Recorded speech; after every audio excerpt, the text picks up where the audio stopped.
Slow down, take a breath, and breathe into this moment. Be here, be now, and level up. Aloha and welcome, shifters, light guardians, dreamers, meditators within this beautiful holographic matrix. Thank you for joining in once again for another one of our Paradigm Shift Central Synergy Circle team podcasts that we do here to be able to help expand consciousness, to be able to help grow and connect as community, to be able to help assist and accelerate the collective shift in consciousness. My name is Brendon, aka Skull Babylon, Mystic Spider-Man. Thank you so much and welcome once again for those of you who may be here as a regular, for those of you who may be here brand new for the first time. Go ahead and drop an 1111 on YouTube if you guys can hear me loud and clear as we get ready to be able to kick things off for tonight's very special topic on the spiritual wisdom of meditation. So I'm really excited to be able to get into this topic tonight. And of course, we have an amazing group of shifters with us here during tonight's podcast. And I'm just going to gently bring everybody up on screen here together. And as we do this, I just want to be able to invite all of the shifters here on screen just to be able to gently unmute their microphones, and we'll send some love just by doing some gentle, kind of toning Om sounds together. So just like we practice, team, gentle inhale together, exhale, nice tone, and send some love.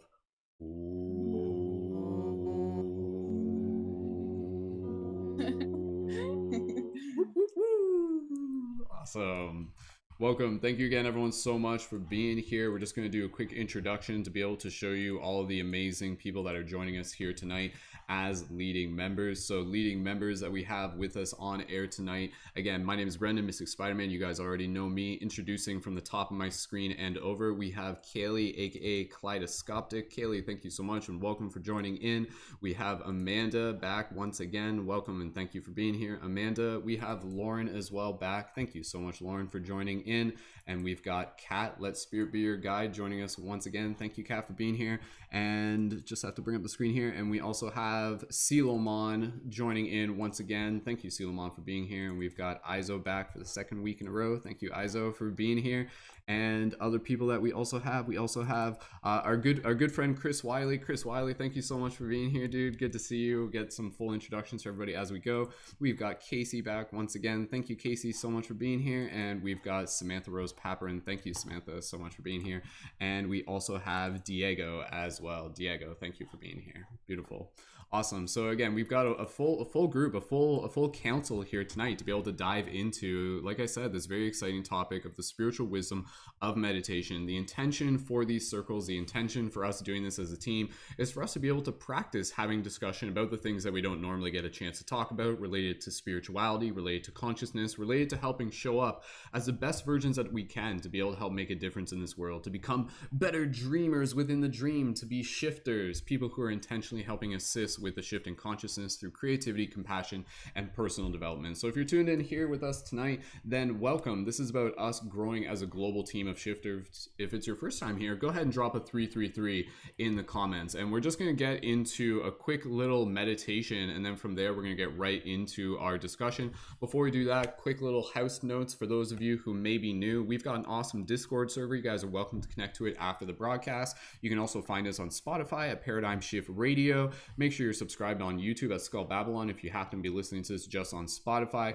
You can find the links for all of the featured leading members on air here tonight in the show notes afterwards. So if you're watching this live, come back in about 12 hours and you'll see all the show notes link there. So make sure that you go follow every single one of the creators here, and please feel free to send them a direct message afterwards. And of course, a huge thank you to our Patreon supporters. Patreon supporters are what help make this broadcast possible. You can sign up with a monthly contribution to be able to help support the work that I do, but also again be able to help support the larger community. And when you join at the $11 level on Patreon, that's where you can join as a leading member, and that's where you get to be able to join on air for these podcasts, get full access to our Discord server, and also to be able to work further within the team to be able to receive additional support as a conscious media creator. Because we're not just creating content, we're creating a team of conscious media creators. So all the leading members on air here tonight, all of us are conscious media creators in the same way that we show up here as a team to be able to help help inspire the conscious creator within you. So thank you again, everyone, so much for joining in. Again, links for the Patreon and everything down below you can find in the YouTube show notes.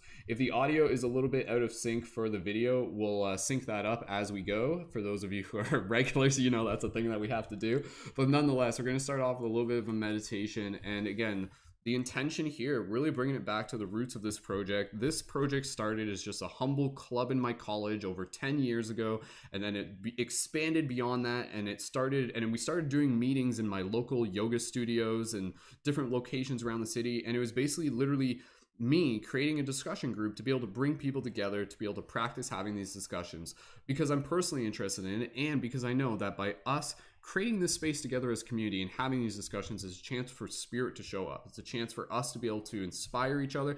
And by the time you guys are done watching this broadcast, I want it to feel as if it's just you getting that experience of connecting with community, connecting with tribe, of doing something that fills your spiritual battery. So by the end of this broadcast, yes, we hope that it will inspire you to continue your practice of meditation, but we also hope it simply fills your cup, it fills your heart, and it inspires you to do all the other things that you're here to do to be able to help assist with the shift in consciousness. So thank you again, everyone, so much. And with that said, let's get right into our little meditation just to be able to start things off. So if you guys are ready for the meditation, go ahead and drop that 1111 in the chat, and please feel free to share this with your friends. And then from there, we're going to get right into the topic. I'll talk for a little bit, and then from there, we're going to pass it over to Aizo and then Samantha, and then we'll see who we'll pass it off to after that. So getting nice and comfortable. Again, obviously this meditation, this is something that we do regularly with each podcast that we do, but it's always it's extra fitting obviously for tonight. So yeah, let's start off a talk about meditation with a little bit of meditation. Of course, what other way would we do it? So the intention of the meditation, as we normally do, is to be able to just kind of slow down, set the intention, drop into our heart space, practice it, and to be able to be in this space of gratitude and connection with community. So we're going to drop into our heart space, connect with our breath, and we're just going to take a moment here to kind of visualize us sitting around in a cute little circle, maybe in a yoga studio, and just seeing each other and connecting into that intention and carrying that with us throughout the broadcast. So for those of you who are here, even if it's your first time maybe meditating, please by all means just join in and follow along. So allow yourself, everybody here, to just get nice and comfortable. And as you are sitting here, gently as you begin to bring awareness to your breath, give your body permission to relax. Listening to my voice, soft, gentle inhales and soft, gentle exhales. Gently breathing here. Straighten up your posture, open up your chest, relax your face. And even if you want to put your hand on your heart, just bringing yourself into this space of gratitude and really feeling in this moment, this feeling of deep love for the team, for the space, for the wisdom we are about to share, for the wisdom we are about to receive, and for yourself, for showing up, for taking the time to listen, for taking the time to tune into this frequency and level up with us. By the time we're done this broadcast, you'll continue to expand into more of who you are, into more of who we are. So with this gratitude and this excitement in our heart, excited to see what the universe brings forth through this discussion, gently imagine all of us sitting in a circle. You can imagine maybe we're in a cute little yoga studio, kind of like a loft apartment, brick walls, wood floors, bay windows. This is like basically where we had our meetings back in the day. You can imagine us anywhere, quite frankly. But just imagine the circle, see the faces, see the people, and just take a moment here to do a little compassion meditation and send them love. See their hearts, see their journey, see their faces, see their smile, see their eyes, and see yourself. And really feel into this moment of oneness. We're just going to be here just for a little bit longer. And as we're here, you're looking at all these beautiful faces, these sacred mirrors, feeling into this intention that will carry with us through this podcast, through this discussion. Take a moment here to gently be able to communicate one particular phrase of kindness to be able to express to all the people who are joined in here tonight. Just even crystallize it down to one phrase, one phrase of kindness, of motivation. What do you have to say to everyone here tonight?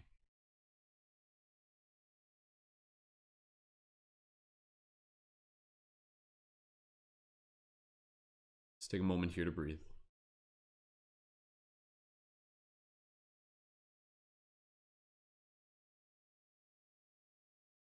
Beautiful. And just allow yourself to also receive one phrase, one particular message that comes through your heart right now from the team, from the collective. What message do you hear tonight in the presence of this beautiful team, this beautiful community? What message do you hear? What message do you receive from the circle right now? Message of hope and inspiration, kindness.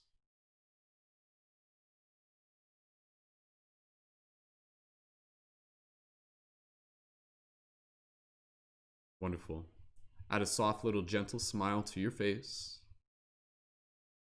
And as you take another few deep, gentle breaths here, carrying this feeling, carrying this intention, carrying this vibration, allowing yourself to continue to imagine this circle within your mind's eye as we move through this discussion, and gently, with the excitement in your heart, slowly begin to bring your awareness back to your physical body as you gently open your eyes, wiggle your fingers and wiggle your toes, and return your awareness to the space around you. Beautiful. Do any sort of gentle stretches if you need it. Get some water, get yourself nice and situated, and let's get ready to be able to do this. Beautiful. Wonderful. For those of you in the YouTube, please feel free to leave any message of kindness that you received during that little meditation in the chat. And yeah, with that said, let's get ready to do this. So, for today's topic, the spiritual wisdom of meditation. This is a very, very exciting topic for us to be able to get into, and especially considering the previous topics that we've had up to this point, and also the topics that we're going to be having beyond this moment. In particular, I'll just be able to give you guys a little bit of a heads up. We're going to be doing a special broadcast on November 11th that will be like a global meditation. So even with us having that on the horizon, this is a little bit of a lead-in into that. And there's more stuff that we'll talk a little bit about later about how meditation is also going to be related to the future topics. But meditation is something that I think is incredibly important for us to be able to go back to as community. Even though it is something that may seem as if it's like so simple that it often gets overlooked, I think there's an infinite depth within meditation. And it really begins even just by being able to start approaching the discussion with questions. Why? Why do we want to meditate? How? How do we meditate? And what? What is meditation? These are all really, really important questions, because I don't think meditation is one single thing.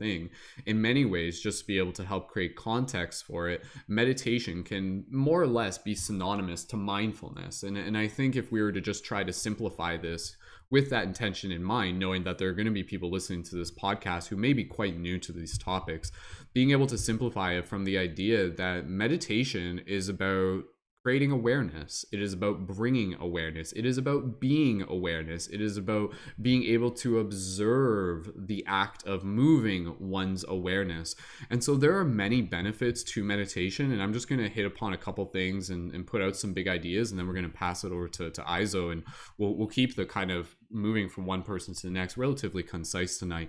But I think, again, with meditation, it's one of those things where when you can go into it without a full expectation, you realize that over time, it is about you being able to move yourself into more of the place of the observer. And from the place of the observer, you begin to kind of like shift the dynamics of power within things that happen within your mind that previously might have had more of a control over you than what they actually can. Like, sorry, I didn't word that the best way. There are certain things that our mind does that we think we are, but when we realize that we are actually the one who is more of the observer of that process, it gives us the way to be able to bring more consciousness to that, and then to begin actually changing our mind. So that's the thing with the idea of working with meditation. Yes, it is about being able to slow down. Yes, it is being able to connect with our breath, but it's also about being able to rewire the brain. This is also about really getting into like a neuroscience level of it and being able to really start looking at it from neuroplasticity. And I think with today's day and age, because of the way that society is, I think meditation is something that is more and more important, because right now meditation is one of the ways in which we can sharpen our tool, sharpen the muscle of our mind, and literally strengthen the muscle of our mind. Strengthen it by relaxing, strengthen it by bringing our focus from something that may be outside of our meditation is a practice. Again, you can tell it's all just practice. One of the things with meditation is being able to observe when the mind wanders, accepting that it does, and then to bring it back to that point of focus. That act of meditation, to be able to actually, like, you want the mind to wander in a sense, knowing that it will, because what you really want is also to be able to practice that art and that act of bringing it back to the focal point, bringing it back to the point of focus, be it your breath, be it a mantra, be it a lotus, and knowing that when you do that, that is what strengthens the brain. It develops it like a muscle. So just kind of like hitting upon just a couple things here, and I'll pass it over to Aizo. There's a lot to get into here. Again, with meditation is what I feel to be the way to reclaim our sovereignty. If we don't meditate, we will continue to become kind of like soft and sort of like extra molded by our environment. Whereas once we start kind of practicing meditation, it allows us to create a higher level of awareness where we begin to become much more aware about the relationship of our environment, and we move more into the place of response opposed to react, and we move basically from a place of just being kind of like almost like a sleepwalking zombie. And I don't mean that in sort of like a derogatory sense, but that's literally what happens, is that when the mind just kind of isn't stimulated in a way that's developing it, people would naturally just kind of like fall into patterns, and they fall into routines, and they fall into impulses and everything like that. So there's a lot to really be able to look at the benefits of meditation, but there's also this deeper level that through the practice of being able to turn inwards, we are also connecting to this much bigger galactic web of information, this infinite hard drive, the oversoul. It's a way to be able to tap into deeper parts of ourself. We'll talk more about that tonight, and also inviting people here tonight to be able to talk about the ways in which of how meditation has actually helped them, how meditation has assisted them, how it's made a difference within their lives as well. So meditation is something that I feel is something I've always been really, really passionate about, because I like to see it from this idea that, you know, our bodies, like, what is mind, what is consciousness, what is the brain? And when you really start looking at things, you really start to look at meditation as not just being a side effect of the body, but almost being something akin to advanced spiritual technology. And if that's the case, then that means that there's a way to operate it. Then that means that there is a way to work it. And that in many ways is, I think, something that we're still just scratching the surface of. So what happens if we start to realize that within inside of us, there's like this infinitely divine way of connecting to the bigger parts of the universe that we're supposed to be able to do? Like, it's literally our birthright. And obviously this kind of connects in with dreaming and everything as well. It's tapping into this realm, infinite realms of the imagination.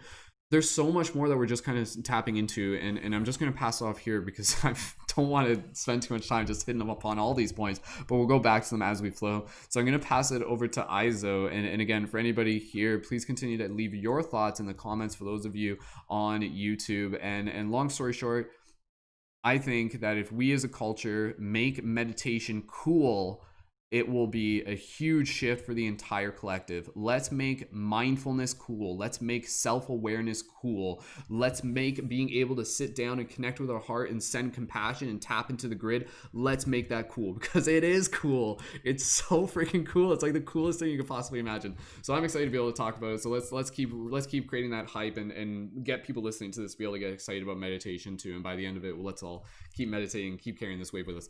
Aizo, I'm going to pass it over to you. Please feel free to introduce yourself and tell us a little bit about the spiritual wisdom of meditation from your perspective. Welcome, Aizo. Hi, good evening. So my name is Aizo, and I have my little notes here, so I'll be real concise. I operate newenergywellness.com, where I offer holistic health coaching, one-on-one sessions with yours truly. And I also provide a supportive community on Discord for my clients as well as my new members. But now that we have the intro out of the way, we can get into the good stuff. All right, so I was meditating on some of these questions that Brendon had already suggested before the podcast even started. Like, why do we meditate? What does it do? What can we accomplish with it? And my personal little, experience with it. And first, I want to start with some grateful feelings for Paradigm Shift Central, because to be very honest, being part of that community has definitely helped me develop my meditation practice. Because a little backstory for me, my personal connection to spirituality and meditation was always like very hidden, very, I didn't really talk about it much to the people around me because they felt differently than I did. And so, joining this community really has given me the courage to take it public, and really express how I actually am pretty passionate about this, and I actually think it's really important. But so uh, yeah. So next, I really want to honor what Brendon does and give him a shout out because honestly, being so dedicated to shifting consciousness, I think that that's great. And the fact that he does that by working with the leading members one on one, and being a supportive coach to our own conscious media content and our business, our personal business. I think that it takes a lot, and I'm really grateful that he exists for all of us. And yeah, I think it absolutely requires multiple levels of support. Like, of course, it's content creation, of course, it's business coaching, but it, like, if you watch the work periods with the team, you'll see that plainly that he's offering encouragement, kindness, emotional support. He's really boosting the confidence of the leading members and pulling them gently to grow, not pushing them, but gently, which is nice. And back to meditation, for me personally, what it has done for me is it's really brought me unexplainable gifts, really, truly, just to understand what manifesting is, and become a more powerful manifester, and to, just attract jobs to myself, attract people, and really unleash this power. And as I meditate and I connect to my inner stillness, I sit in awareness with my truth. I discover feelings and thoughts that hadn't had the chance to arise before. So I find it incredibly useful for my everyday life. And I'm going to wrap it up. The most recent revelation that I've had during a meditation was what it's really helped me, conceptualize what I want to teach to my own community, which is integration, which is unity. And yes, of course, it's unity between us and the world, right? And each other. But I think most importantly, and firstly, it's unity within ourselves, unity of our light and our dark. I just think that's just incredibly powerful, and it's really how I have been able to transform and gain more confidence in what I do. And yeah, just joining our divine feminine side with our divine masculine side. And I think that when our mind and heart and souls are aligned, there really is no limit to what we can achieve. So thank you so much. Wonderful. Thank you, Aizo, so much for sharing, and thanks for the additional bonus shout out there as well. Appreciate you being here. Beautiful. All right. Okay. Let's keep passing the talking stick around. I'm not going to talk too much in between. I just want to be able to give people a chance to really just get things moving, and we'll get more into the popcorn style as we go. Samantha, thumbs up. You ready to go? Pass it over to you next, and then let's just kind of check in. I want to be able to check in. Chris, I just do you want to go after Samantha? Can we do that? We'll pass it to Samantha, and then you can go after that. Just give me a thumbs up if that's good for you. Yep. Heard. Okay. Cool. All right. So we'll pass it over to Samantha, and then we'll pass it over to Chris. And thank you again, everyone, so much for being here. And stay tuned. We got a lot more again valuable insight and educational wisdom to be able to share with you. Samantha, when you're ready, go ahead, introduce yourself and a little bit of spiritual wisdom and meditation. Hey, everybody. I am Samantha Rose Paprin. I am a spiritual mentor, a public speaker.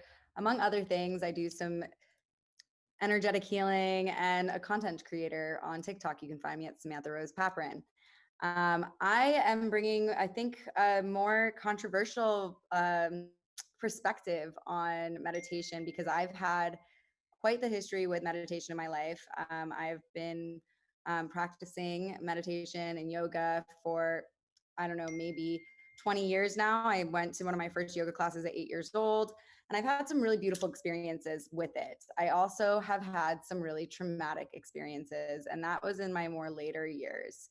And that was when I was dating someone super ungrounded. And I became suicidal at one point because of my own PTSD and my own experiences in life. And they kept telling me, just meditate every day. Just meditate every day. Just meditate. You're not meditating enough. That's why you're this way. If you just meditated, you'd be better. So I really want to offer people, because I know how intimidating meditation can be. Even after having had a meditation practice for so long, and then going through something that needed to be helped through with other things other than meditation, and having someone tell me just to meditate to get through it, I stopped meditating. I stepped away from a meditation practice. I did not even want to know the word meditation. I didn't want to hear an om again for over a year. It took a lot for me to find my way back into meditation, and it was by accident. I was just with a group of very high vibrational beings. We were at a party together, and all of a sudden, we all locked eyes at one point and just dropped in together. And I was like, woo, this is what I want to drop into, and I want to do it on my own terms. And so I began my own meditation practice once again.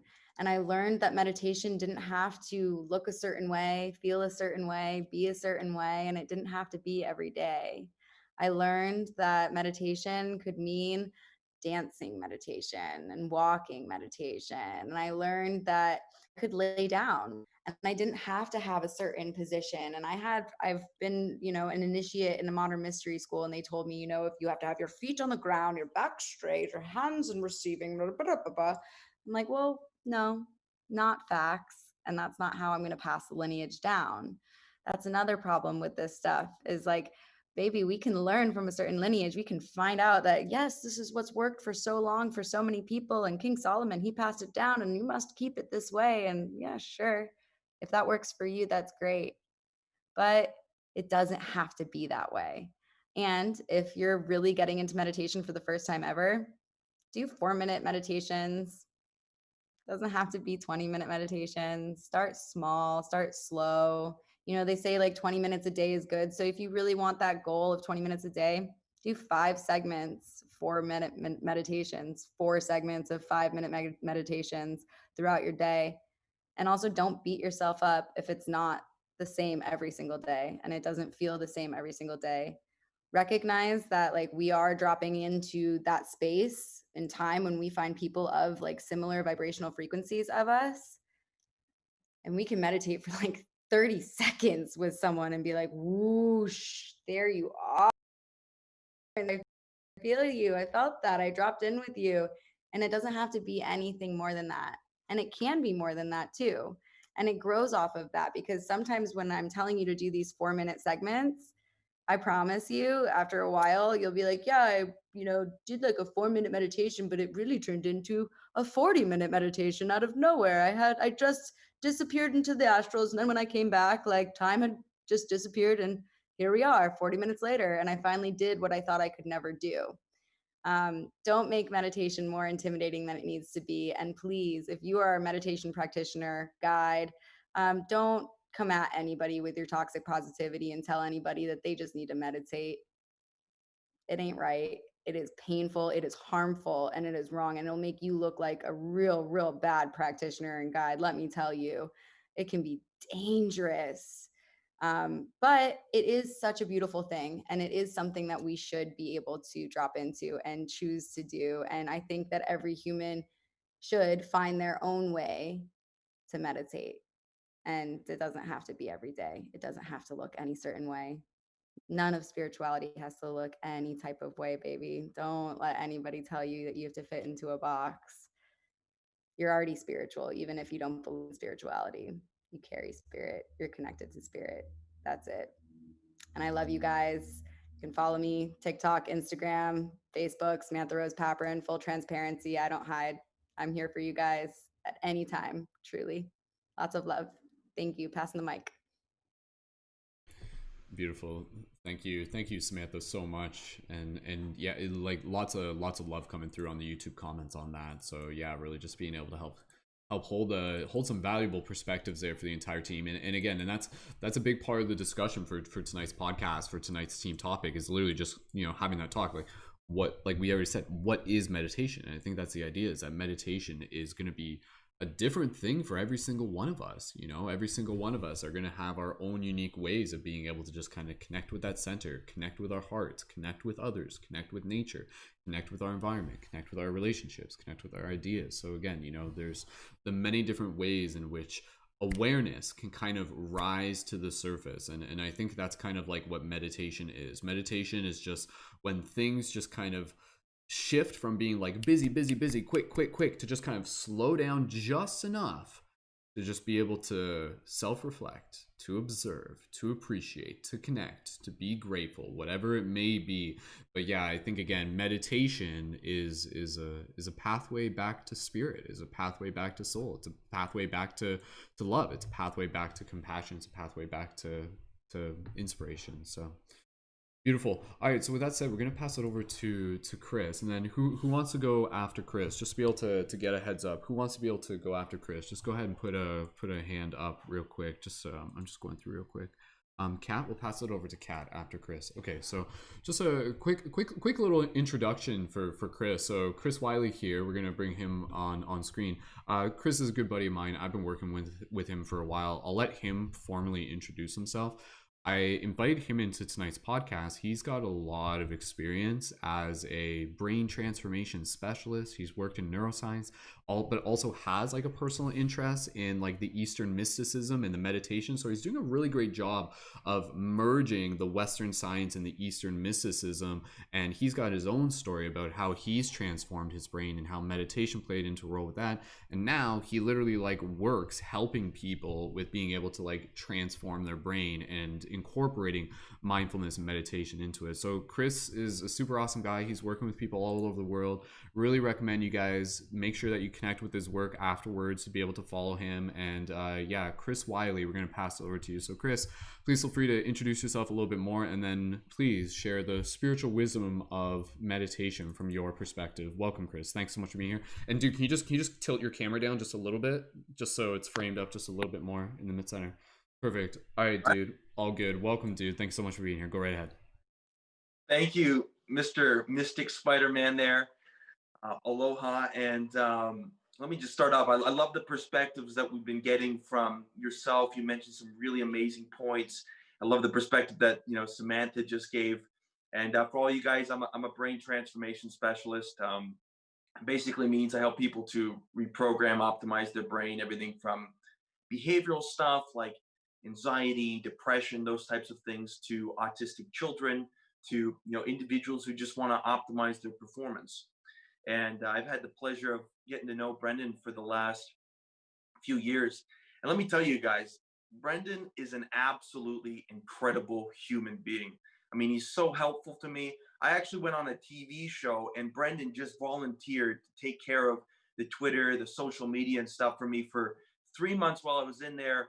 And he got a lot of hate and stuff on TV and stuff. And he just maintained an incredible, conscious, caring, creative mindset in delivery with people. So extremely grateful for Brendon. Amazing guy. Thanks, Chris. I'll just literally share the context, because yeah, I didn't like, as if it's just like so low key we don't even mention it, right? But just keep the focus here.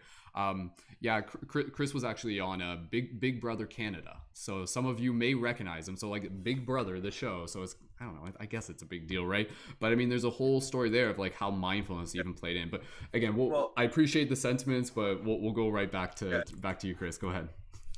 Investing so much time and energy to help people. You know, I'm someone who's run my own business for the last 10 years, background, neuroscience, psychology, have lots of, you know, employees that have worked with me. And I can just say you have a really great attitude and desire to help people. So I appreciate that with you. And I mean, we mentioned Big Brother, we mentioned meditation. So you guys know kind of how I got into this brain work. It was totally not intended I wanted to go with a prestigious law degree, business degree, but I always had really bad anxiety and panic attacks and addictions. I went to school in London at Western, and I was hospitalized in third year university. I mean, you had friends popping Ritalin like Skittles, doing lines of coke right in front, out in the open, all kinds of crazy stuff. So for me, I had a brain that was in big trouble, and I was kind of forced to figure out how to take control of all this stuff, which was completely out of control. And that set me upon my mission of diving into neuroscience, psychology, neurotechnologies, EEGs, brain maps, neurofeedback, and then diving into deeper in how can we reprogram the brain and mind. And building on what Brendon mentioned at the beginning was, if you don't have some form of practice to consciously begin to control your brain, your state of consciousness, how you feel, you're going to be programmed by all your external environments. And for everyone to listen to this, if you have anxiety, if you have depression, or if you have an addiction, the problem is not because you're a bad person or even that you want to be anxious. It's just something that you do automatically. You go into a situation, and before you know it, boom, your nerves are racked with anxiety. Or you're sitting at home, before you know it, you have these big bad memories in your mind, making yourself feel bad. So this is where meditation can be a tool to help develop your concentration, ability to focus, and change your state to get out of those negative states. Because every mental phenomenon, be it certain thought patterns, certain feelings, is state dependent, right? So when you get anxious and stuff, you're thinking certain thoughts, it's all happening out of control. You get certain feelings in your body, and it's producing the feelings that you call anxiety. So meditation is one such tool to be able to shift out of that pattern and literally build new states, new feelings, new thought patterns. And as we know with neuroplasticity, I've measured with thousands of EEGs, we actually see the brain change in real time by simply changing what you think, changing what you focus on. So, meditation, can be a very open-ended thing. For me, it's very much synonymous with focus, with concentration. And we have the ability with our conscious mind to change our actual state and to begin to reprogram all these automatic learned behaviors. We're learning machines, ladies and gentlemen. We learn good things and we learn crap, right? We had the moment where we were asked to speak in front of a class when we were in grade 3 and nobody taught us how to public speak, and we got all anxious. Now, all of a sudden, these bad feelings are anchored to public speaking. So meditation is very much a tool to help change our brain state and help us develop new states of consciousness. I want you guys to think, because I measure a lot of EEGs, I do a lot of hypnosis, is think about something like depression as a particular state. And your brain does it, and the more the more you do something, the better your brain gets at it. But let's say someone who's anxious, what do they need? They need a whole bunch of anxiety, they need a whole bunch of relaxation. Then you hit on kind of, like Samantha put on, well, sometimes the more you try to relax, the more anxious you get. And the more someone tries to tell you to meditate, the more you have difficulty meditating. I know that. I had the gorilla going off, the monkey going off in my head. I was looking at the clock and go, when's this 20 minutes going to be up already? So there's lots of different ways that you can learn to focus your mind. And this is where I actually trained with Shaolin monks, Tai Chi masters. I mean, there was nothing off limits there. I wanted to learn about the brain, about states, and learn different meditations and see what was possible. And every brain is unique. And this is where you want to seek out individuals, like Brendon, like all the other, teachers in here, because meditation is a set of procedures to develop your focus and to change your state of consciousness, right? There's meditations that help you to be able to get to sleep at night. There's meditations for helping you to just have your mind be totally silent and clear. And this is where, especially for society, we want to begin to develop more proficiency at getting into these altered state of consciousness, getting into these altered states of relaxation, getting into these states of creativity, and being able to get our brain to do it deliberately. And to realize every brain's a little bit different, right? So maybe a Shaolin emptiness meditation is going to work for you. Or maybe you're more a fan of the Taoist single point of concentration. And we could dive into how meditation works, how the brain habituates and you access different parts of your brain.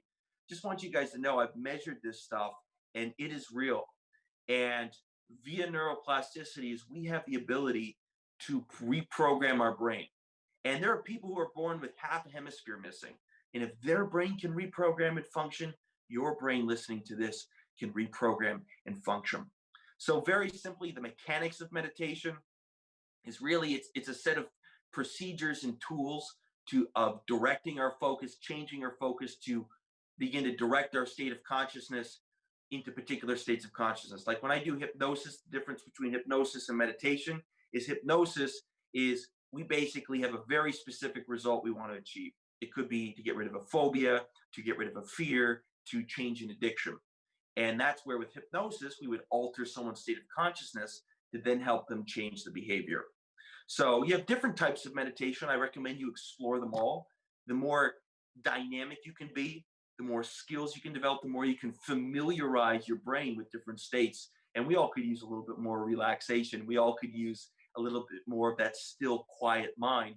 So this is where, I really recommend you seek out teachers, like Brendon, like Shaolin monks. There's so accessible now where you can learn different procedures to focus your mind and to get into better states of consciousness. Then you won't have to resort, to drugs or to addictions or to craving foods, your comfort foods, because you're going to have techniques and skills to get your brain focused, to get your brain happy. And that's really what I could really recommend for you, is that you want to make the unconscious conscious, and you want to develop skills and habits that make you feel good and practice them over and over again. Get really good at making your brain happy and feeling good and relaxed and creative and motivated. These are all just different states. And the more you train it, the more you do it, the better you'll get at it. And there's lots of people here who are going to help you to do that. So happy to talk about meditation. And thanks for having me, Brendon. That's awesome. Thank you, Chris. And we're going to pass it to Kat in 2 seconds. I just kind of wanted to be able to hit upon one thing, because I know it's something that I've heard you talk about before, and you just kind of hit upon it there at the end. But there's this very simple idea that, you are what you do more of. So if you're kind of like in this habit where, again, you're worrying about things and you're kind of like repeating patterns that are keeping you in loops and everything like that, a lot of people that can seem very overwhelming. And so obviously, again, the discussion here of meditation goes hand in hand with the idea of anxiety and different states of the mind that a lot of people are dealing with as a result of today's reality. But one of the things that I've heard you talk about before, again, is this idea of, not only just being able to like do meditation. If you do meditation more, then again, like if you're practicing mindfulness more, then your brain will get into the habit of practicing mindfulness more. But one thing I just wanted to be able to hit upon, and maybe it's not that I'm asking you, but just real quick, because again, we're going to pass over to Kat. One thing that I found really, really powerful, and I feel like this is where you relate to it, is the idea of being able to kind of like create that emotional connection where we literally fall in love with meditation. Like, what if we can create a story within our mind to really be able to program ourselves where it's like, okay, you know what? Like, I can feel the benefit of this. I can feel like that this is something that isn't simply just like a chore, but you actually allow yourself to get excited about meditation. I'm kind of wondering, like what do you have maybe like in tips and like ways we can kind of convince ourselves to start getting excited, where it's like every time we sit down and meditate, we're leveling up, and we know that. If you hear where I'm going with this, go ahead, Chris, real quick. Yeah. Why I love meditation is because regardless of whatever set of genes you've been given, and for me, I had all kinds of genetic predisposition to anxiety and stuff. You look at my mom, my grandmother and stuff, and they are absolute worry warts. And the beauty of meditation for me is that no matter where I am on this planet, look, I was thrown into this concrete box house on a reality TV show, eating gluten-filled brains, not being able to sleep, and I had a brain memory competition. And what did I do before that? The one thing I had was the ability to do a meditation, get into a really great state so I could focus and perform.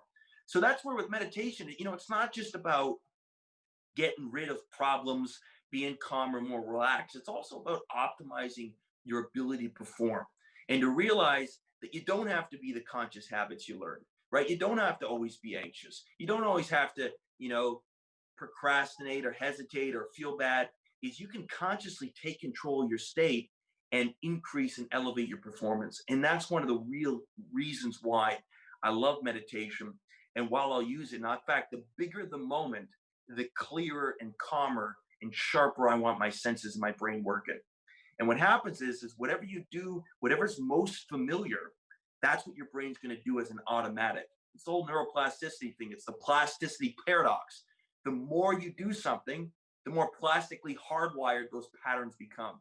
So, I mean, I was full out doing a full Qigong meditation on TV. People are looking at you. What the hell is this guy doing? Right? I mean, people were giving me shit for it, but guess what happened? I ended up winning that memory competition. Would I've won it without being in a great focus state? I don't think so. So meditation is something very concrete, something you can tangibly experience. And it's all about being able to get your senses, get your brain, get your consciousness working as good as possible. So that way, ultimately, you can set out, choose whatever you want to go after in life, and give yourself the best possibility to succeed. And I think you owe yourself to do that. Awesome. Thanks, Chris. Thanks again, man.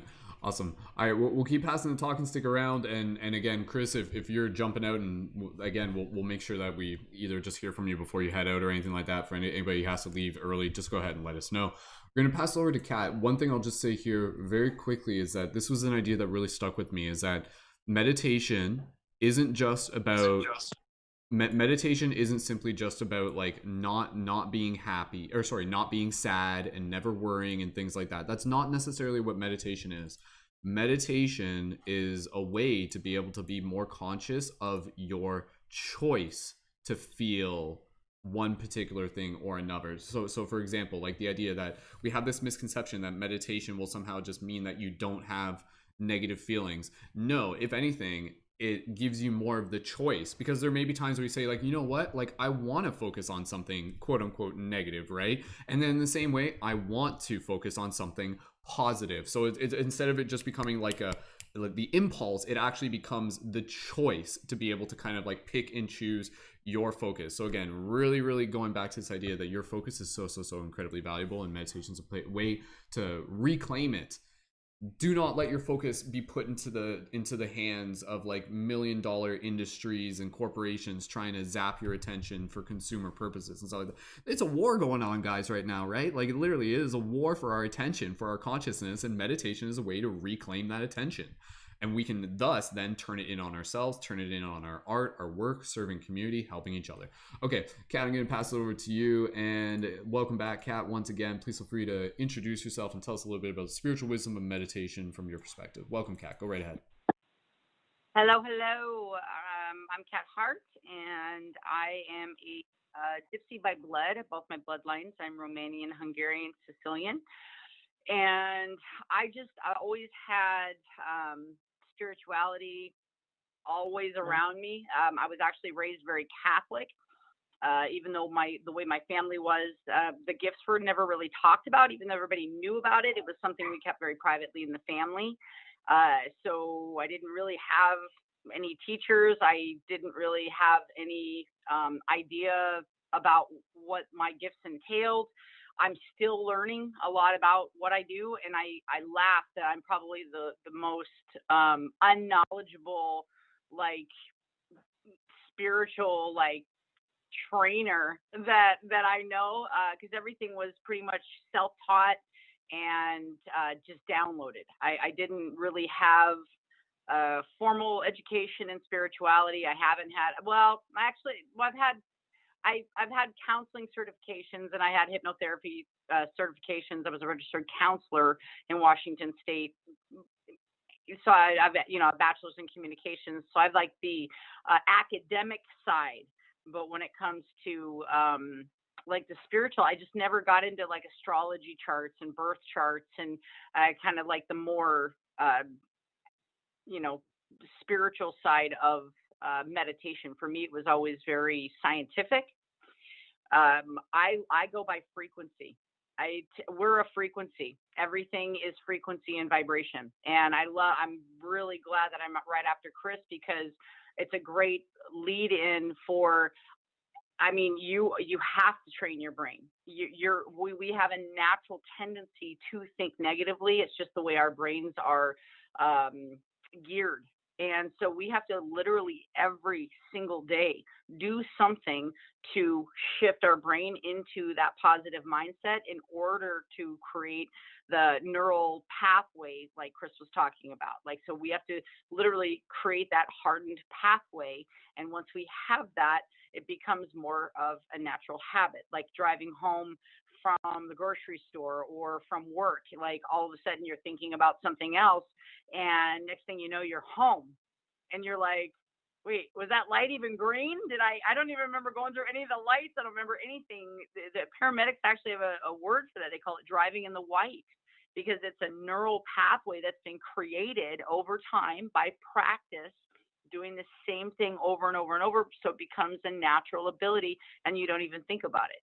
If you get to the point where you can do that in your life with positivity, with some type of meditation, with some type of passion that you're excited about, some way you want to make a difference in your life or the lives of others, you're going to not only live a happier life, it helps to rejuvenate your cells. It actually helps to heal your body. You can actually heal your own cells. Again, this is a frequency. This is scientific.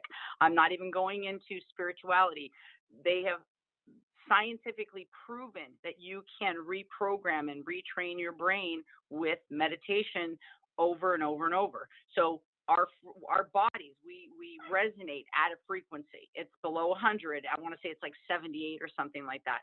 So when we actually raise consciousness and we raise vibrations and we listen to higher frequencies or hertz, we're literally downloading different types of tones and frequencies in our body, and it affects our body. Just like the moon's frequency affects the waves, literally energy frequencies affect our body, affect our brain. So if you open yourself up and train yourself to be aware of certain frequencies and not allow brainwashing to happen, which on very subconscious level, we're constantly being brainwashed by outside surroundings, whether it's the news media, whether it's billboards, whether it's other people, whether it's social media, whether it's your family, whether it's your friends. You could have somebody in your household that's constantly talking negative. That's still brainwashing. You're still around it. You're still getting the energy of it. You're still getting the frequency that's coming off of it, and it's bombarding you constantly. So that you have to protect yourself. And when the cool thing is, the positive thing is that a happy frequency resonates higher than a sad or shameful or angry frequency. So when you're resonating higher and you're changing your frequency into a higher vibration, you actually are pushing away any lower vibration.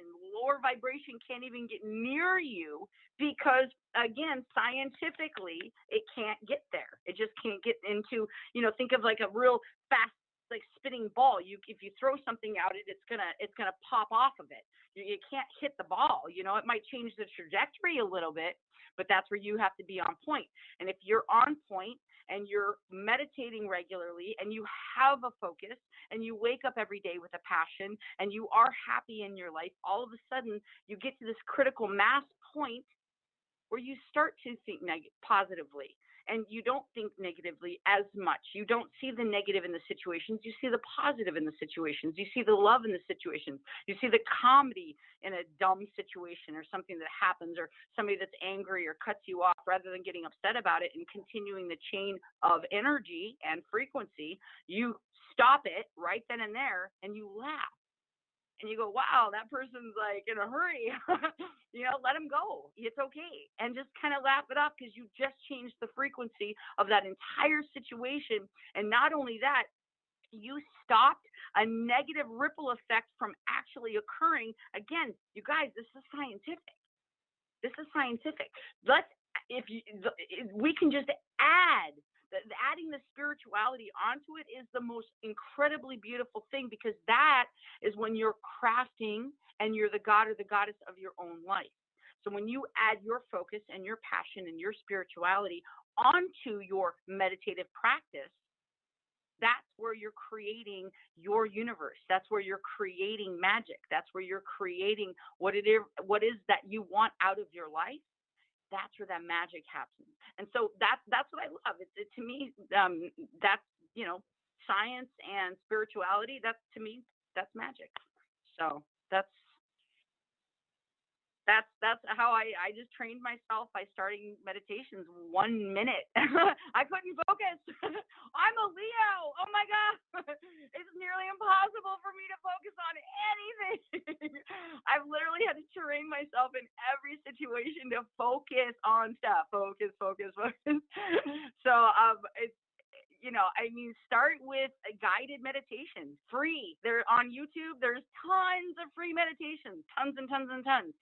Start with a minute. Start with a minute. Just close your eyes and breathe. And wherever your brain goes, just bring it back to your breath. Bring it back to your breath. Bring it, and as soon as you can do that, then take it to 3 minutes. Then take it to 5 minutes. Just go with your comfort level and do what feels good for you. And everybody. The cool thing is everybody gives you a little bit. You just take a little bit from this person, a little bit from this person, and you're just molding yourself, right? So it's all just shared information anyway. We all have all of this information. We're just resharing, regifting, reminding each other.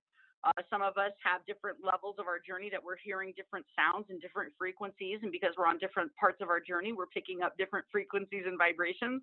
So we're sharing it with others. That's all it is. So I'm happy to share. Awesome. Thank you. Thank you, Kat. Thank you so much for sharing. And yeah, and just again, knowing that like meditation, it's one thing just to be able to talk about it, but a lot of what we're sharing here tonight comes from personal wisdom. So obviously meditation is something that's changed your life, Kat. No doubt about it. So yeah. Completely. Oh, completely. Completely. I definitely didn't have the focus. I definitely didn't have, I mean, I think I lost myself. I always liked the core of who I was, but there was so much junk piled on top of it by listening to the beliefs of other people.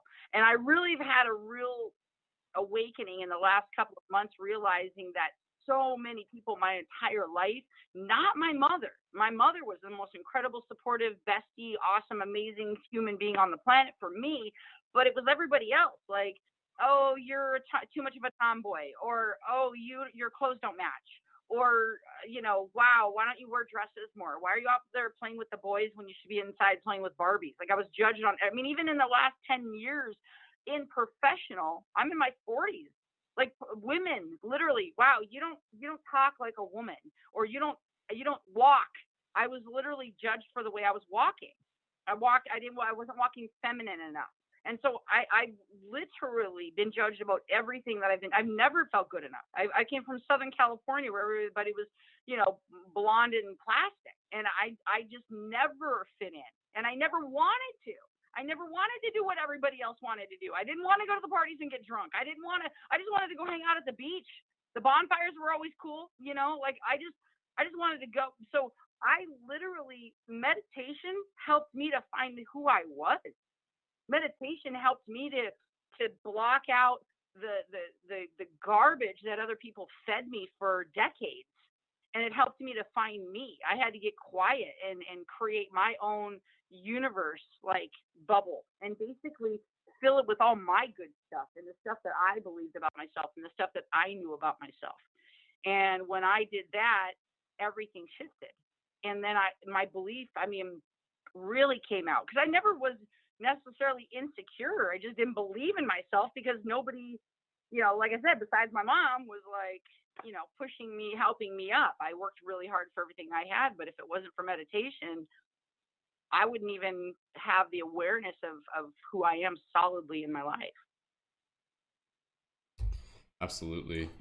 Kat, thank you so much for sharing. And again, I think it just really hitting upon some powerful themes there. With meditation gives us a great chance to really just kind of like sit with ourselves and to really start kind of like looking at our mind as if it's like a room, and just kind of be like, oh, like, I don't need this in here. Like, I'm going to put that in the garbage. Okay, this, maybe I'll move this around. Like, this doesn't even belong to me. I don't remember putting this here. I'm going to take this and just kind of maybe put that outside. And then by the time you're done, again, in the same way, you guys know what it's like when you like clean your room and you're sitting there and it feels like a nice little sanctuary, and it really just affects your vibe, and you're just able to kind of drop into that space. Like, that's meditation is basically the act of kind of like cleaning and tending to your mind on a regular basis. You know, it's like something I almost attune. There's a couple of ways I've heard it phrased before. One way you can almost think of it as if it's kind of like a radar dish, and it's kind of like our radar dish kind of gets like junk gets filled up on it, like it gets like garbage on it, and when there's garbage on it,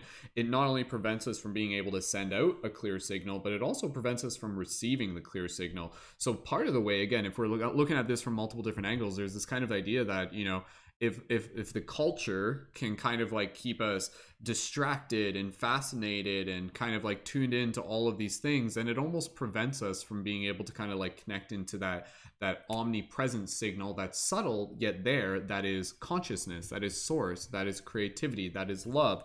So again, you know, meditation is another way I like to put it. It's kind of like through meditation, it gives us a chance to be able to like clean the garbage out of our river. And then as we do this, it allows the river to naturally flow. And that river that naturally flows, as Kat was saying, like that's who we are. That is us. Really being able to again, use meditation as a tool to be able to observe, to be able to sit with our feelings, sit with our thought, to be able to sit with parts of ourselves where we can send more love, to be able to sit with beliefs, to be able to question beliefs. Hey, is this my belief, or was this something that I was taught by my parents, or sort of thing? You know, a lot of people, they don't literally do this. They don't. We see this. I don't even need to tell you guys this, but again, it's like outside of this podcast, there's so many people, like they're scared to do nothing. They're scared to sit down and slow down. So when we realize that there is actually power, that there is actually a gift, that one of the most rebellious things you can do is to sit down and meditate and be able to connect with your heart. And again, I think this is where meditation, it's many, there's layers to it, there's levels to it.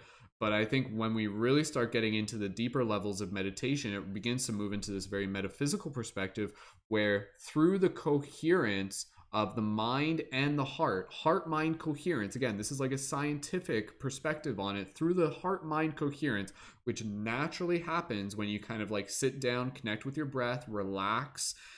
What can happen here is that this is where we really start being able to send out our ripples in powerful ways out into the grid. This is where you get into the idea of the power of global meditation.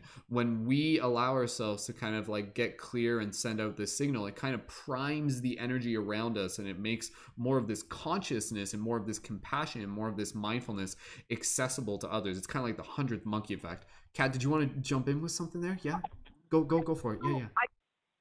The one thing I do want to say is I just want to remind people that you are always putting off a vibration. Always. There's never a time you're not putting off a vibration. But what specifically Brendon's talking about is conscious vibration. What vibration are you choosing to emit? Because again, you're either contributing to the renewal and the healing of yourself, other people on the planet, or you're contributing to the decay, which is just nothingness. It's literally like oxidation. So that's why your body, after a while, if you're not consciously renewing your body and consciously putting energy towards healing your body oxidizes. We're carbon. We're just carbon. So we're going to age. I mean, we're going to, if we don't hydrate properly, if we don't put the healing towards ourselves properly, just like an energy wave, you can get results by being intentional about what vibration and frequency you're putting out there. So I just want to just make that really clear that you're always putting out a vibration.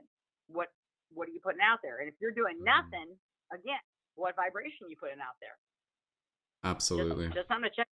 I mean, absolutely. Yes. Thank you, Kat. And again, really going back to that theme of, again, just like shifting from unconscious behavior to conscious behavior. If you're doing something unconsciously, that probably means you're doing something that's a program from your past or something that someone's programmed into you. When you're doing things consciously, that's where you start really getting into that awareness, as Kat was saying. What signal am I sending out? What signal am I sending out on a daily basis? How am I bringing that into my relationships with myself, with others, with my art, with my content? So yes, like meditation is a great way for you to be able to like tap into your gifts, into your purpose, and into your destiny.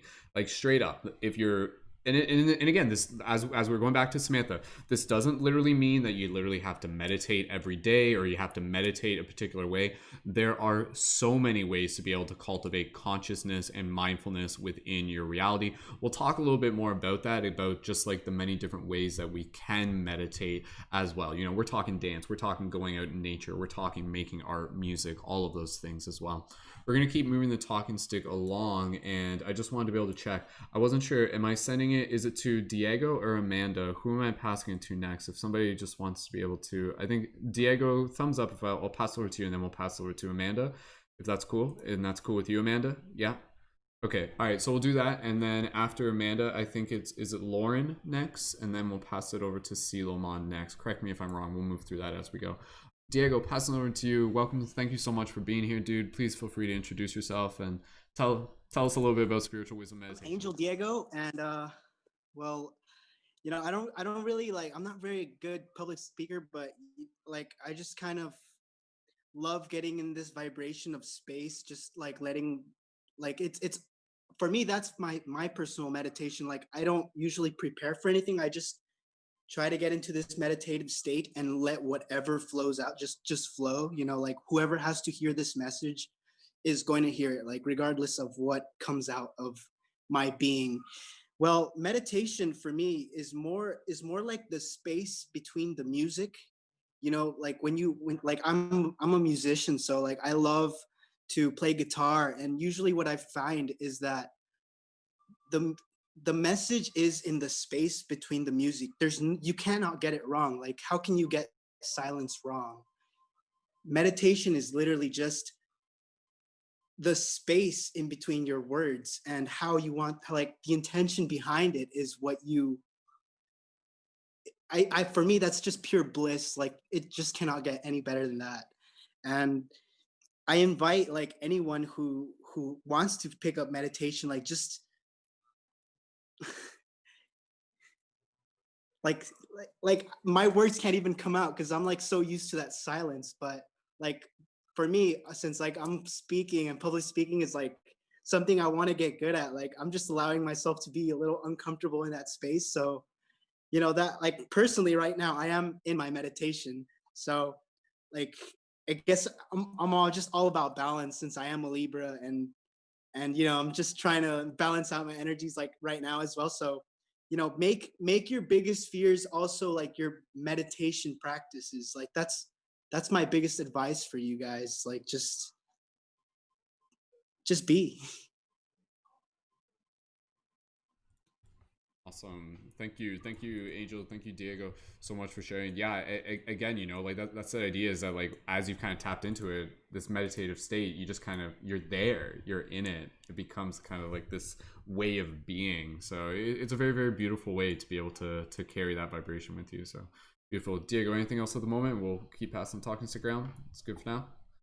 Cool. Awesome. No, I'm good. Perfect. Awesome. Thank you so much again, dude. Wonderful. All right, team. So we're going to pass over to Amanda for a second. I actually just want to even just do this throughout the broadcast tonight. Let's just drop into just like 1 minute meditation, 1 minute, like just like speed round meditation. So we'll just invite everybody to just get nice and comfortable here. I'm not even really going to instruct you through this. And for those of you even just listening onto the podcast in the future, enjoy this moment of just kind of being able to create this space for you to be able to be in your own silence, and again, for you to be able to just feel what this feels like. Don't go in with an expectation, just allow it to feel what it feels like, knowing that the thoughts will wander. Again, we'll talk more about this later, but there's this myth to think that meditation means literally emptying your mind. No, not necessarily. It's to be able to know that the mind will constantly kind of be like fractaling out like a lightning bolt. That's okay. But if you wish, you can simply practice being with your breath, or you can just practice being with whatever feeling arises in this moment. So whatever the case may be, simply observe. That is your practice right now, to observe whatever this may be for you. And at the very least, simply connect with your breath. So let's all just take a moment here, and everybody here, just go ahead and just gently begin connecting with your breath. And literally, we'll just be here just for 1 minute. So we'll see you when we come back. Go ahead and practice.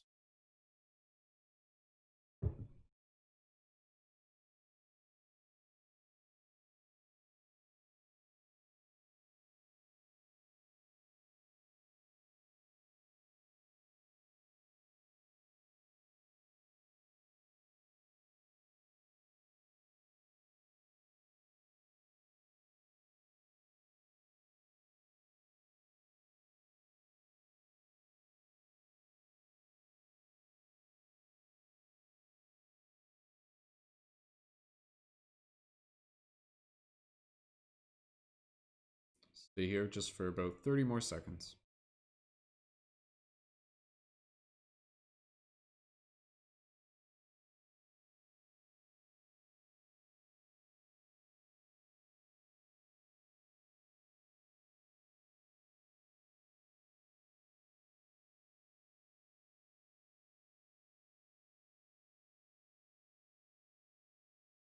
While you're still in this meditative state, just allow yourself to continue to bring this awareness of your breath through this discussion with you.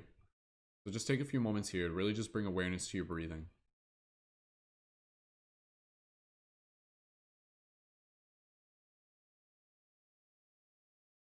Even if you want to do some gentle like exhale sighs, you can do a couple of those right now.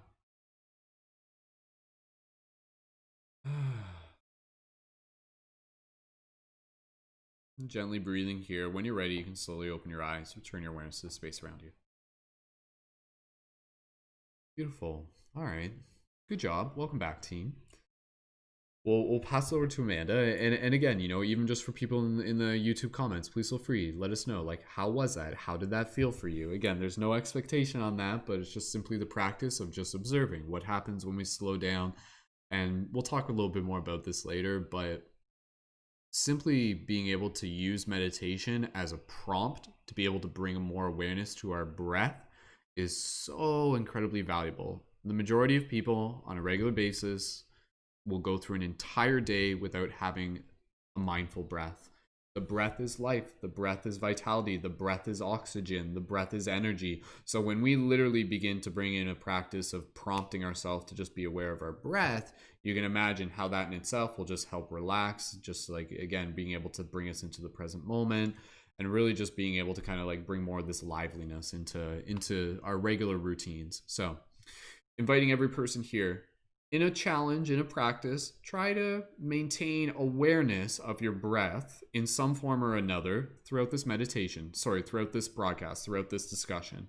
And I'll prompt you about it a little bit later on, and we'll just kind of check in, and then we'll carry that habit with us beyond this. So, Amanda, passing it over to you. Thank you so much. Go ahead, introduce yourself, and tell us a little bit about the spiritual wisdom of meditation. Hi guys, so I'm Amanda, and I just want to kind of jump on the Brendon love train quickly for a minute. Oh, geez.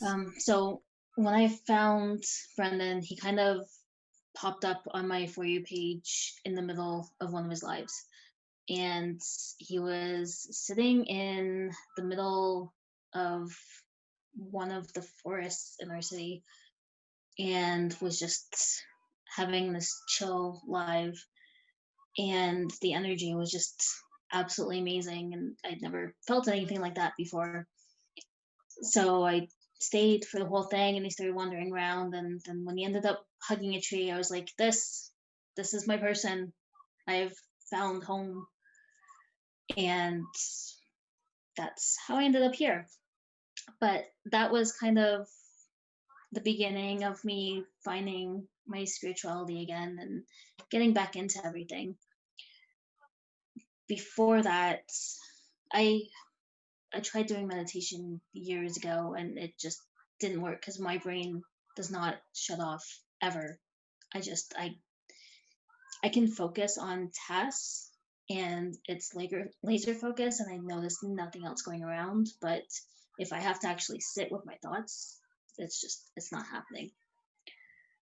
So doing all the meditations with you guys and just going through all these podcasts and all the different lives that the rest of the team does, I've learned that it doesn't have to be that kind of a meditation. And now you guys get to meet my son.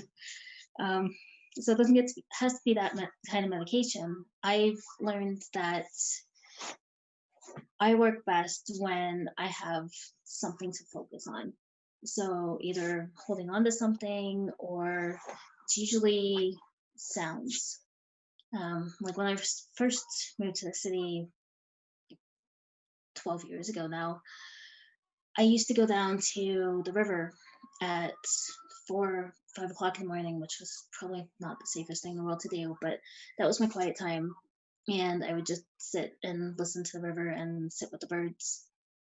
And it was absolutely amazing. And it would just put me in a good space for the rest of the day. Yes, you are on YouTube. Say hi. So I didn't realize that that was actually meditation. And I used to go sit in forests and just listen to the sounds of nature, and that would put me in a good state of mind. So it really comes down to what's easiest for you and what puts you back to center. It's different for everybody. Like I mentioned in the chat, I dance with my kids every single morning. We get up, I put on music, and we have like a 5-minute dance party just to get the day going. That's meditation. So there's so many different ways to just get yourself centered and get yourself in that right mental state so that you can handle the rest of your day. So that's basically what I wanted to say. Awesome. Thank you, Amanda and team for sharing and helping out here tonight. So, for those of you listening on Spotify, Amanda's son was helping out in the background there. So, beautiful. So yeah, well, let's keep passing the talking stick around. And just confirm, am I passing it? Is it Lauren or Silo? Lauren, yeah, and then Selomon, and then Kaiey. Is that correct? Yeah. Okay, you guys are good with that. Okay, cool. All right, we'll keep passing it there, and yeah, lots of beautiful things coming up. I got some additional notes here, but we'll just keep passing it around, and then we'll get into some more stuff, and we'll do another little like micro meditation.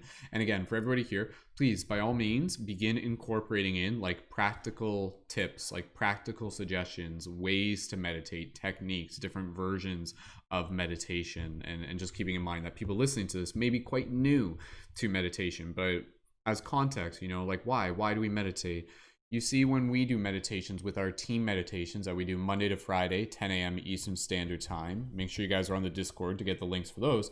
When we do those, why do we do those? Yes, it's to be able to kind of like connect with our heart space, but it's also about being able to like connect with community, so you can begin to see that like meditation with a group is its own thing, because it brings us into this shared coherent resonance field, which is really, really powerful. But it's also about being able to pick our focus, to really be able to say, this is the direction I'm moving the day, and also be able to use meditation as a way to be able to like cultivate inspiration, to be able to kind of like pull forth the energy that's already within our heart and bring it into our body and kind of like shake off any stagnant energy. So many powerful ways to be able to use meditation. So yeah, meditation is like tuning the instrument or sharpening the sword. Lauren, I'll pass it over to you. Welcome back. Thank you so much for being here. And Lauren, go right ahead, introduce yourself, and go right ahead. Yeah. Hi, Brendon. Hi, team. Thanks so much for having me. I'm super excited to be here. My name is Lauren Bruno, and I'm a hypnotherapist, recently certified and accredited. And my specialty is to help release fear, anxiety, guilt, and shame from little pain points that we might be holding on to either this life or a past life, if you so believe or would like to. But so many great topics were touched on today. I love going into the whole neuroscience aspect and our neuroplasticity, but I think, yeah, bringing back to just the idea of making meditation badass. How can we make it badass for everyone to do and focus on, and generally love as a practice. So maybe I'm just gonna take a nice deep breath in now. And out the mouth. So some of my favorite ways of meditation, how I started off with, was also just like Amanda, going into the woods, kind of just listening to nature at first, starting with that 1 minute of breath, because I think that really helps just to start off with something so minute, something small. If you haven't ever practiced or picked up meditation, a lot of my friends that I would recommend it to after I started meditating were like, oh, I don't know, that seems just maybe yoga. Yoga is more integrative and I can actually experience that versus just sitting alone with my own thoughts. I don't want to listen to my thoughts.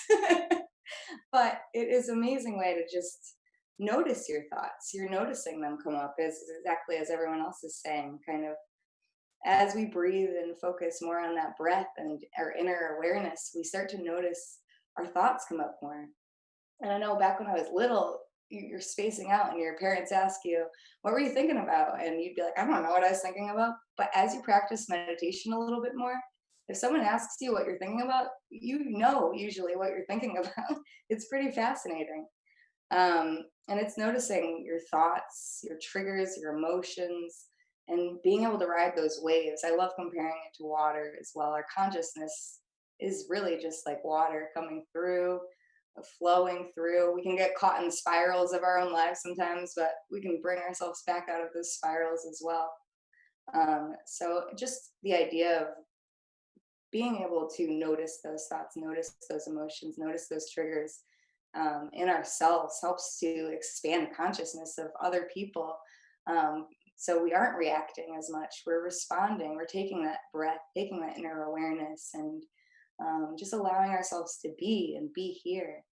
And as far as favorite types of meditations, there's so many different ones. I love a good body scan, and we all experience it differently, right? So if you're more of a right brain thinker, you're going to physically feel your atoms moving. You're going to feel your body moving.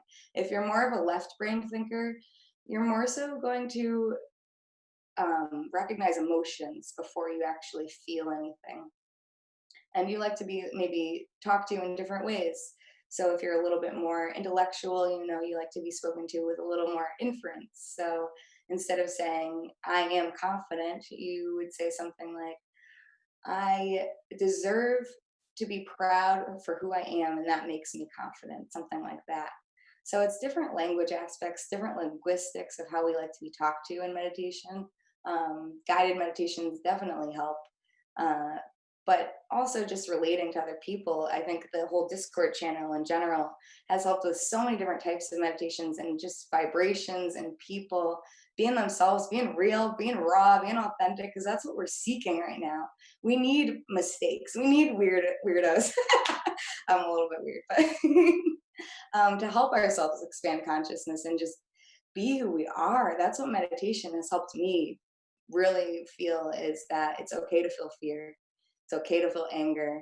It's riding those waves and getting out into that vibration that I want to be in. I want to be, this positive person that brings people up. That's what we seek. We want to be, especially as light workers and part of Brendon's Discord channel and Paradigm Shift Central. Is we're here to help raise vibration through just making meditation badass, just breathing in our bodies and loving it. And of course, I definitely resonate with Samantha and talking about toxic positivity, because you're not going to force anyone to do anything. If you're talking to someone, you're like, well, you got to meditate. No one's going to just be like, oh, yes, I'll listen to you. Maybe placing little breadcrumbs of like, I like to do this for myself will really help people to come into themselves. But there's no forcing needed for any type of spirituality. It's really just learning who we are and riding through those waves of consciousness. But as far as body scans, it's kind of just relaxing, noticing each little part of your body as you breathe, moving your awareness to those areas. Visual meditations are super great when we visualize we're in nature if we're not able to be there at those moments. I love also just listening to binaural beats. Those are very helpful to get into a great state of consciousness, and different music rhythms, of course. And practicing, yes, with dance, with creativity, just being mindful in the little movements that you're doing every day, every step that you take, every smell that you breathe in. It's just such a fascinating way to bring mindfulness and meditation to your life, to your daily, everyday practice. And of course, it doesn't have to be every day either, because I think getting out of the routine can be helpful with meditation. But it's just finding what works for you and which type works for you, which kind of meditation works for you, or maybe working with someone that can help you. So yeah, that's about it for me. Thank you so much for having me. Wonderful.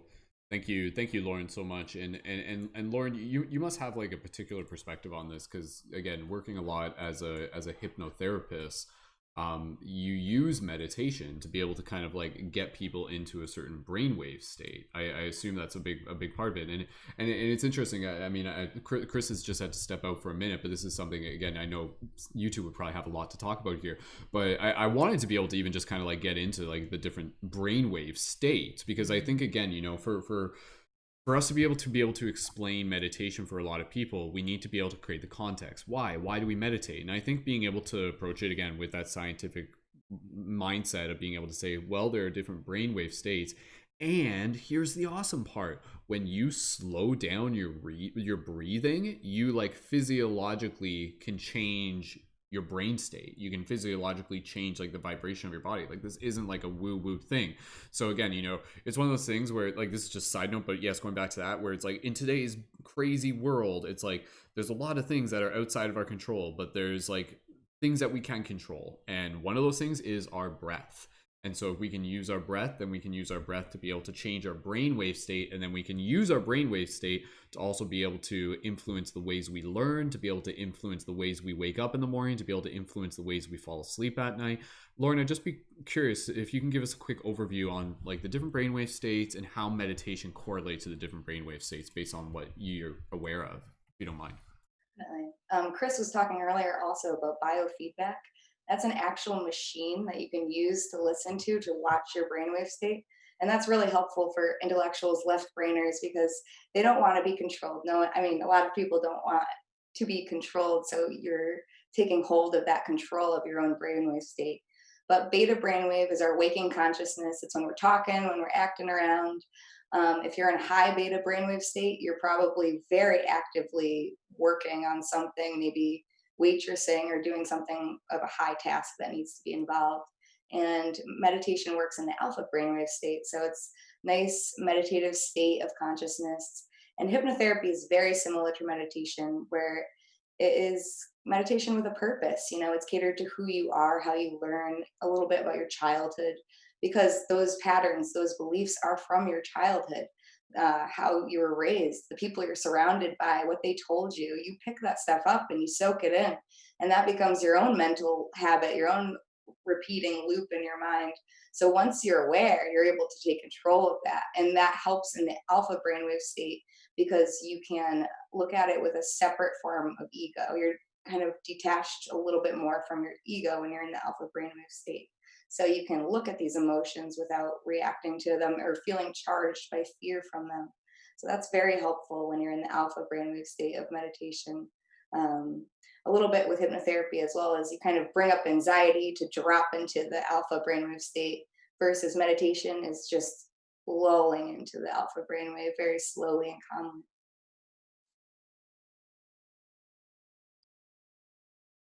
Wonderful. And so if we can, again, if we can kind of like manually become more aware of our brainwave states, like that's a very, very powerful way to just be able to even just kind of like bring again more of that ability to pick and choose what happens next. Because I think if we can observe, if say for example, and again, this I'm asking because I'm legitimately learning and curious alongside everybody else here. Say for example, somebody comes along and they say something to you and it kind of like triggers you and you get really reactive. What brainwave state is that usually, if you start getting like angry and agitated? That's the beta, just our waking triggered consciousness. And there's different forms of beta. So if you're in a high beta brainwave, you can't function fully on that at all moments. You would run out, you would just dry out. But our normal brainwave state is just like regular speaking consciousness, like us right now. And I think so when you get triggered, it's like that boop, up into the high beta, and then it'll drop back down. But Mm-hmm. And then after a few breaths, we could bring ourselves into alpha, which would be kind of like more kind of like connected with our breath, a little bit more slower pace. Is that correct? if you've been practicing for a while, you can do it in a couple of breaths. If you haven't really been practicing, it would take a little bit longer, but it's just all practice, mental strength, just like you're lifting weights, you're doing your brain strength thing as well. And that would be the alpha brainwave state that we would be like. That's where we kind of like. So is it possible to kind of be almost in an alpha brainwave state throughout the majority of our day? Like, would that be something to aim for? Not that we would need it for everything, but what do you feel would be kind of like something to work towards? Yeah, hypnosis comes and goes throughout the day. So hypnosis and the alpha brainwave state are very similar, and they come and go. They're when we wake our waking state in the morning, right before we go to bed. When we're very involved in something, or maybe just like entranced in a movie or a good book, or listening to our friends speaking and just being involved in what they're saying. Or a great example I love is when you're driving to work and you don't know how you got there because your subconscious was thinking about something else and your conscious mind was doing the work for you. That's like the alpha brainwave, where your conscious mind is thinking about something, but your subconscious mind is just working. It's just reacting, if that makes sense. Mm-hmm. But the alpha brainwave state would be, yes, what we're working towards for sure. But I don't think we would be needed to be in it at all moments of the day, in my opinion. Yeah, because you can actively be like in a mindful beta brainwave state still. Like that's where again I think because and I'm just kind of re-educating myself here because there's also like the gamma brainwave state, which is a very very powerful state that I think is that the one that's kind of more associated with like kind of like flow state and things like that. Is that gamma? Can you maybe just tell us a bit about gamma and what makes it different and how that relates to meditation as well? Gamma is a bit deeper. I actually haven't worked with gamma brainwave state very often or anything, and I don't have a biofeedback machine, so I don't specifically know exactly which brainwave state gamma is in. But the alpha brainwave state helps with hypnosis and with meditation more so than gamma, because gamma would be where you're in almost a sleeping consciousness, so you're in your sleeping state. Not sleeping specifically, but like a deep meditative state. So when you've been meditating maybe for a couple hours, like Buddhist monks that have been doing it for a while, or maybe just an hour's worth of meditation can put you there a little bit longer. Mm-hmm.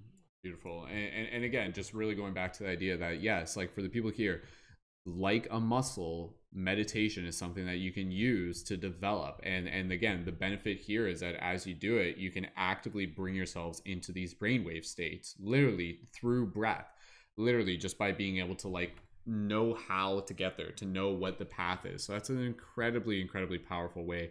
Again, you know, even for those who may, you know, kind of like deal with anxiety on a regular basis, to be able to have the idea of connecting with your breath as a coping mechanism, as a tool, as a method, to be able to say like, okay, how am I feeling right now? Yeah, I'm feeling a little bit of anxiety. What do I need to do? Okay, I know that if I slow down my breath, again, physiologically, it will kind of like shift me into this state. So being able to know that yes, there is like a science to this, and simply by connecting with your breath, it changes the brainwave state, which changes your perception, which changes your mood, which changes your outlook, which changes again what you may do next as well. So meditation is a very powerful tool for us to be able to again just bring so much more like sovereignty into our everyday lives, and to really just be able to know that yeah, like there are going to be things that our brain may do that we're not always particularly fans of, but there's always something else that we can do to be able to again kind of be able to create like a new atmosphere, opposed to always being able to have to stay in particular atmospheres that we find ourselves in, if that makes sense. So excuse me. All right, let's keep passing the talking stick around. Lauren, thank you so much for adding your perspective on that. I'm looking forward to just being able to get into a little bit more of the popcorn style as we just pass it around to a few more people here. And again, just reminding myself, am I passing it over to Selomon next? Is that who I'm passing over to? Okay, I'll pass over to Selomon and then Kaiey. And then Justine, did you want to jump in after that? Yeah. Okay. And then at that point, and then Kaci, did you want to jump in after Justine? That's cool. Okay. And then we'll just get into popcorn style. All right. Selomon, passing it over to you, dude. Thank you so much for being here. And Selomon, again, one of the members in our community who, like myself and many of the others, have facilitated many guided meditations. So obviously has some interesting perspectives on this. Selomon, welcome, and passing it over to you. Go right ahead, dude. Thank you. Yeah. Thank you for doing this podcast and having me on it.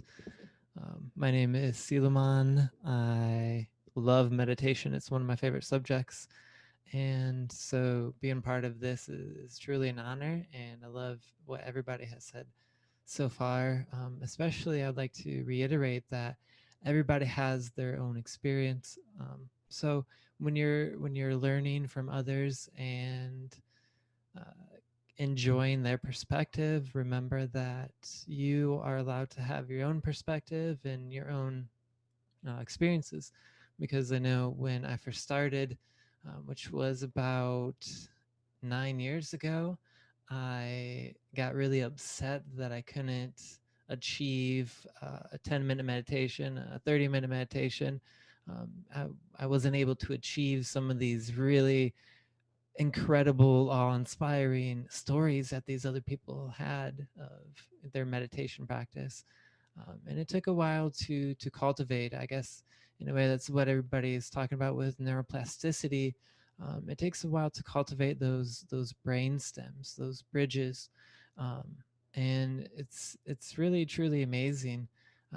I've been certified a few times and done my own kind of personal study with meditation, and there are scientists who have studied it for a while. One is from Harvard University, and she studied the brain of these participants and realized that through their cultivation of these brain stems, of these bridges, it literally built the gray matter in people's brains. So it literally like changed the physical structure of somebody's brain.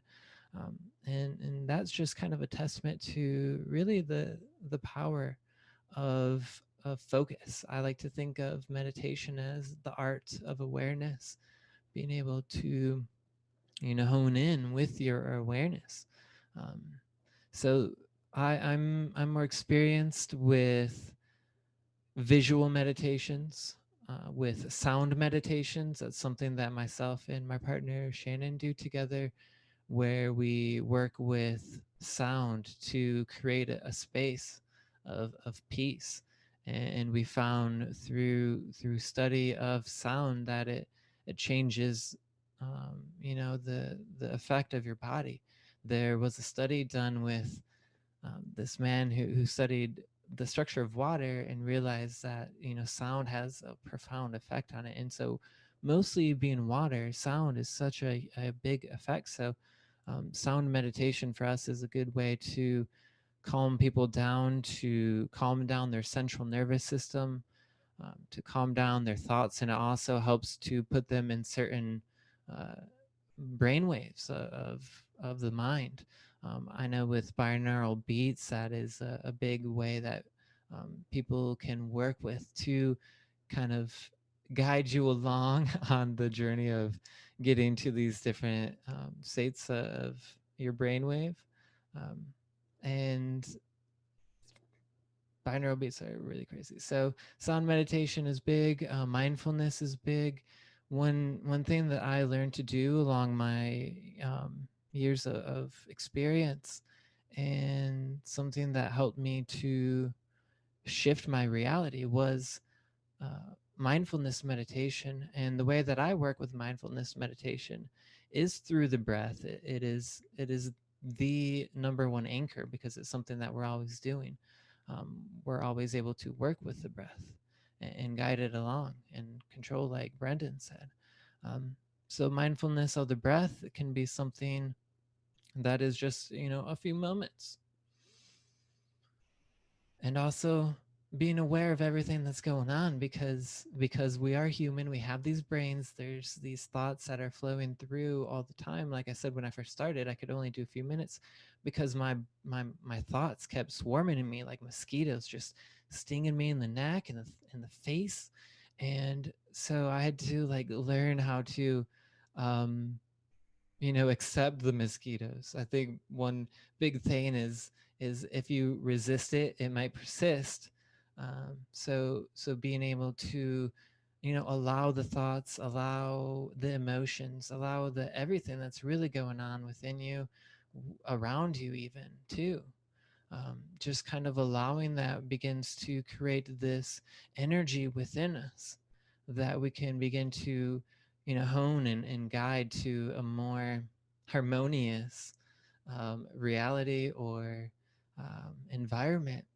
So when I first started, I eventually got up to 10 minutes doing a chakra meditation, and then eventually got up to like a 30-minute meditation, and realized there are these really crazy things you could do with meditation, as in create an experience. You can bring an experience to you.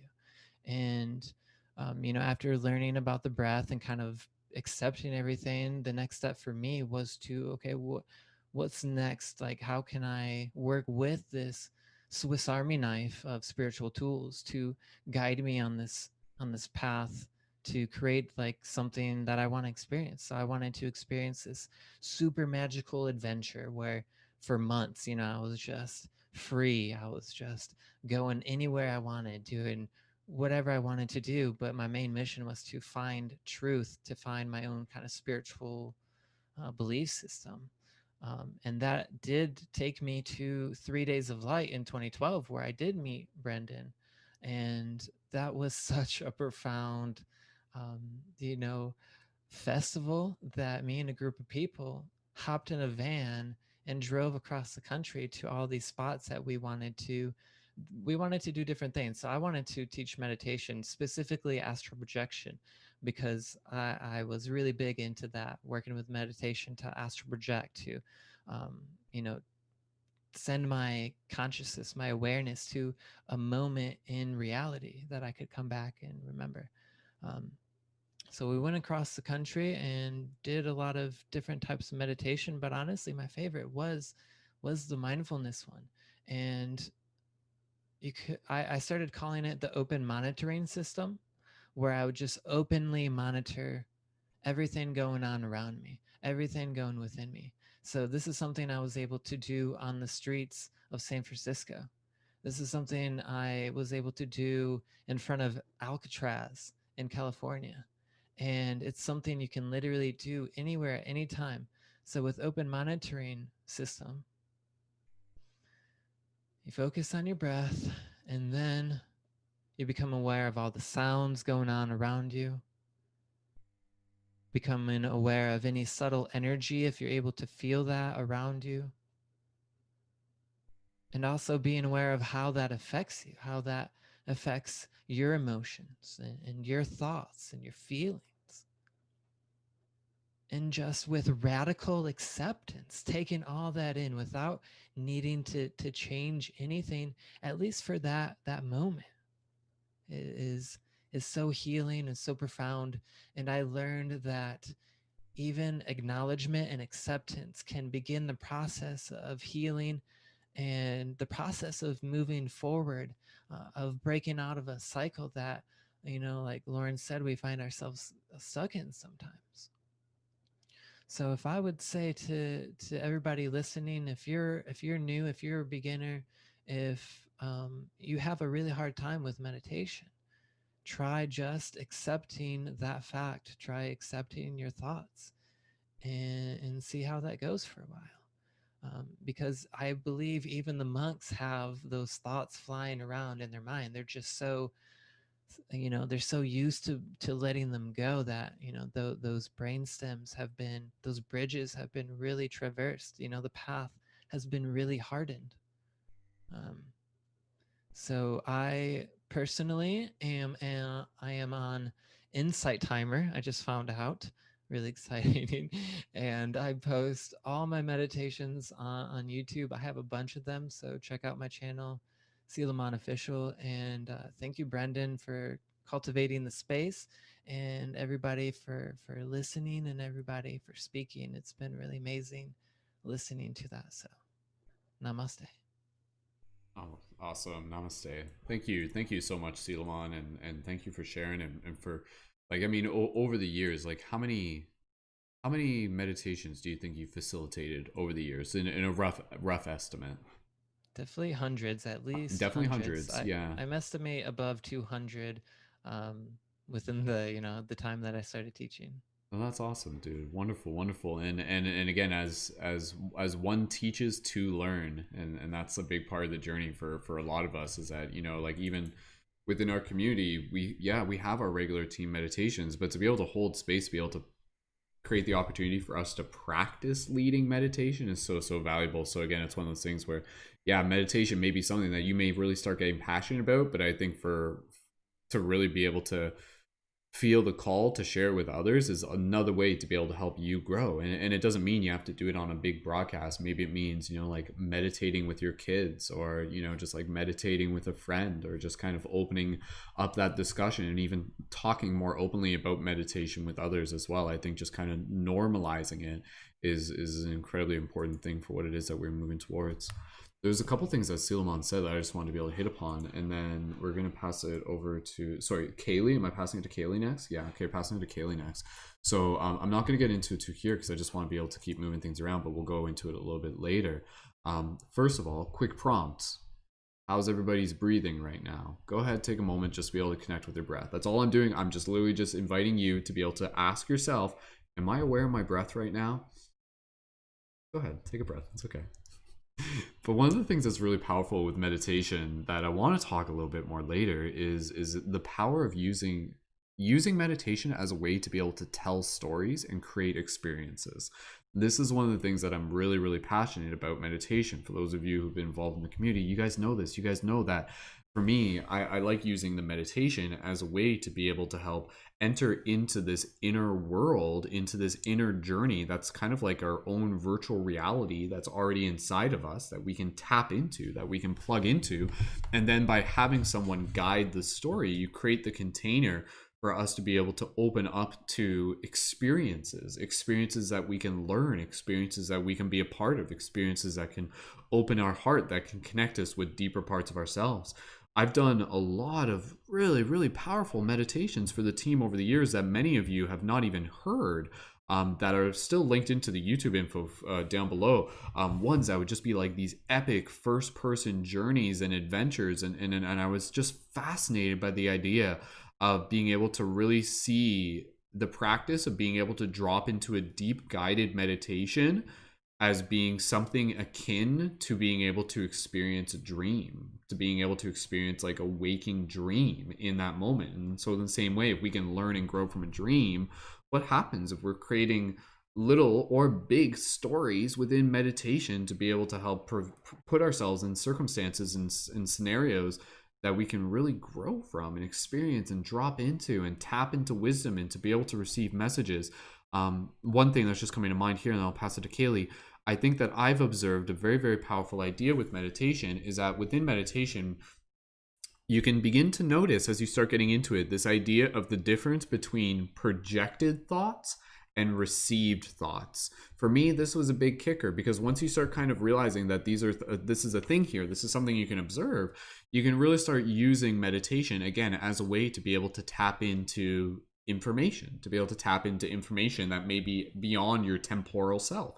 So we're literally using meditation to be able to connect to our higher self, or to be able to receive wisdom from our guides, so to speak. And so this is where, when you're getting into that meditative space, into that mind-heart coherence, again, something we've practiced a lot within our meditations as a community, I love being able to drop into that space. And when you're just really there in your heart, you ask simple questions like, what is needed? Like, what do I need right now? Or like, what message is something I need to hear right now?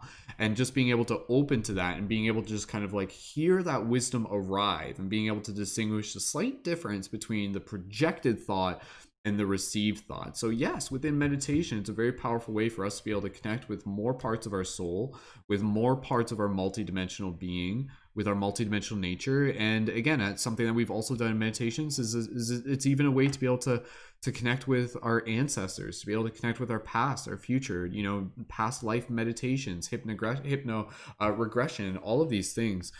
Through meditation, it's a very, very powerful way for us to be able to tap into like this much bigger story, this much bigger grid of what it means to be human. And again, I think in many ways we're still we're just scratching the surface. So we'll talk more about that a little bit later. Again, the things of like the potential of meditation, what we can do while meditating, and I'm really, really excited to be able to think about more of the future for that, especially when we start talking more about the global meditations as well.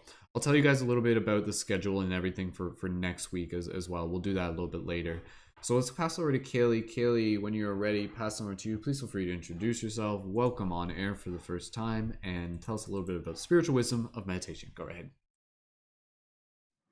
Right. Hi guys. I'm Kaiey. You may know me as Kaleidospective. It's a combo of kaleidoscope and perspective. And that's me on TikTok, Instagram, Twitter, YouTube, etc. I am not very active on social media at the moment, but I am planning on it in the near future, so watch out.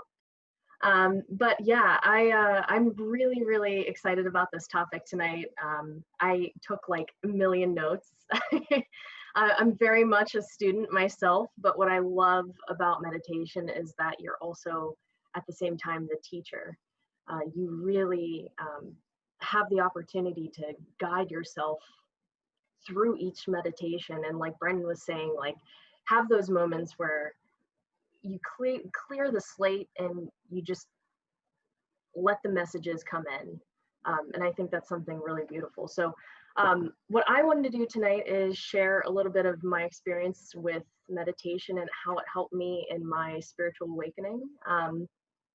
I guess we'll go back to the beginning. 2013 is whenever I first started waking up, and I was dating a guy at the time.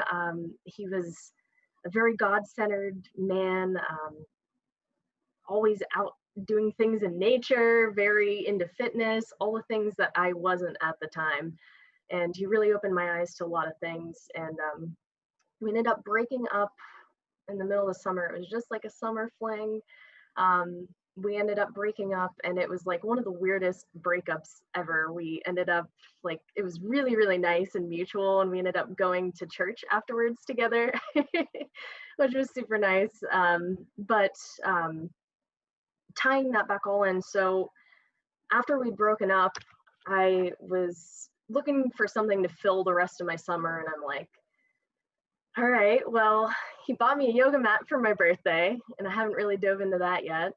And also kind of just wanted to like be out on social media showing him on Instagram that I'm like totally doing yoga and stuff, human stuff. But I got into it and I was like, okay, this is kind of cool. You know, I'm connecting my mind and my body. But what I didn't realize is I was starting to connect spirit. And my favorite part of yoga was the quiet moments at the end where it's you come down from everything and it's like that silence and that oh Lauren, I can't remember how you what the word is for it, but where you slowly relax each part of your body, and it's just crazy once you start doing those things, the thoughts that start coming up. So let me see, where was I at with this? Yes, so love that. And then there was also like a point in time where I ended up like injuring my foot doing yoga or something. I have no clue, but I couldn't stand on my foot for a couple days. And during my practice, I just started breathing into those areas where I was feeling tension. And that day I inhale and exhale all of the tension from that area in my foot. And there's a picture on Instagram that I posted that was me after doing that, where I actually was able to stand on my foot afterwards and do an awesome pose. And I was like mind blown because I wasn't able to walk on it for a week. So really, really just awesome, that power of the mind and that connection. So after that, like I've been in a lot of series of waking and sleeping states of consciousness. And just recently in July, I started coming out of it. I've always struggled with anxiety, so breath work has just always been a part of it, but I never really considered it meditation necessarily. And recently, where this all started coming up to the surface, was my manager. We've been struggling with numbers at work because of COVID. It's a lot more difficult to get in touch with people. And she's like, okay, come on guys, like what motivates you? And I know she's asking like, do you guys want like Amazon gift cards, you know, and that kind of thing. But I really like took that question to heart. I was like, wow, what does motivate me? And that really stuck with me. So I went out on a walk and I just cleared my head, and I was like, you know what, I think what motivates me is reconnecting with myself. I lost that part of myself. I lost those quiet moments where it was time for me to look inside and reconnect. So I dedicated myself. I spent the next week going through each of the chakras every single day, all day long. I would eat things that were associated with my root chakra and have scents in my house and have crystals. Like I really dove into each one each day, and I set into a meditation each day. And by the end of that week, it was like, wow, it was such a ritual. It was so beautiful. And I ended up getting that same question again from our CEO. He wanted to know what motivates you guys. Send it to me in an email. And I came out of the spiritual closet to my CEO like in like a 5-page thing because I was just so overflowing with the knowledge of the universe after all this meditation I had done. Like after all this time not doing it, it all flooded in. So that was what really started getting me back into my practice, and I started getting on TikTok, like many of us have, and that's how we found this community. And I came across Patrick, one of our members, Unity Perspective Seeker, I think is his name. Yeah, and he posted a global peace meditation that was taking place like some Saturday afternoon, and I'd never done anything like that. I use Gaiam, the app for yoga and meditation classes. Really great resource, highly recommend it. But I joined in on the global peace meditation, and I was sitting outside in the grass, and whenever I first got out there, it was really overcast and kind of crappy out, and like by the end of it, I felt the sun come out and like beam onto me, and it was like this beautiful, beautiful spiritual moment. And it was so awesome. Like I'd never been a part of a meditation where there were so many other people doing it that it like I felt the energy, and I was like, oh my God, I want more. And then there was August 27th, and that was all over TikTok, and I'm like, oh my gosh, I want to find some way to connect with other people on some sort of meditation. And lo and behold, Patrick ended up sharing the link to Paradigm Shift's global meditation on August 27th. And that was a whole nother thing in itself. That was so powerful. I think we had like 600 people on that broadcast. It was like insane. And I know a lot of people have come to this community from that meditation, which is so awesome.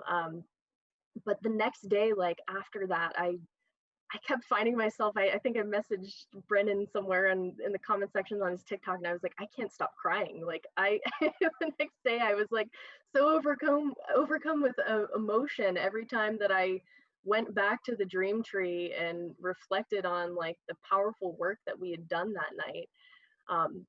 Just really beautiful, that kind of connection that you can share with a large group of people. So after that, I started launching in. I haven't missed a 10 a.m. meditation since with the team. I love it. Thank you so much for all you beautiful creators who come on and share your gift. It's amazing. And it's taught me so many different techniques for meditation. I mean, I love what Samantha said, because for me, meditation used to be such a ritual, and it scared me away from doing it. And that's, I feel like, a big part of why I went back into these sleeping states, is because you build it up so much. You got to light the candles just right. You got to be sitting and, oh, my leg feels kind of funny, and you change the legs, and then your hair's driving you nuts. Now you got to put your hair up, and oh, do I have the right crystal? Should I be holding it? How should I put my hands? And then you start to overthink it, and it takes away. I mean, and it's great. Don't get me wrong. I love my rituals. I will go and do all the candles. I have it right now set up in my room. I have all the bells and whistles, and that's great. But just know that you are able to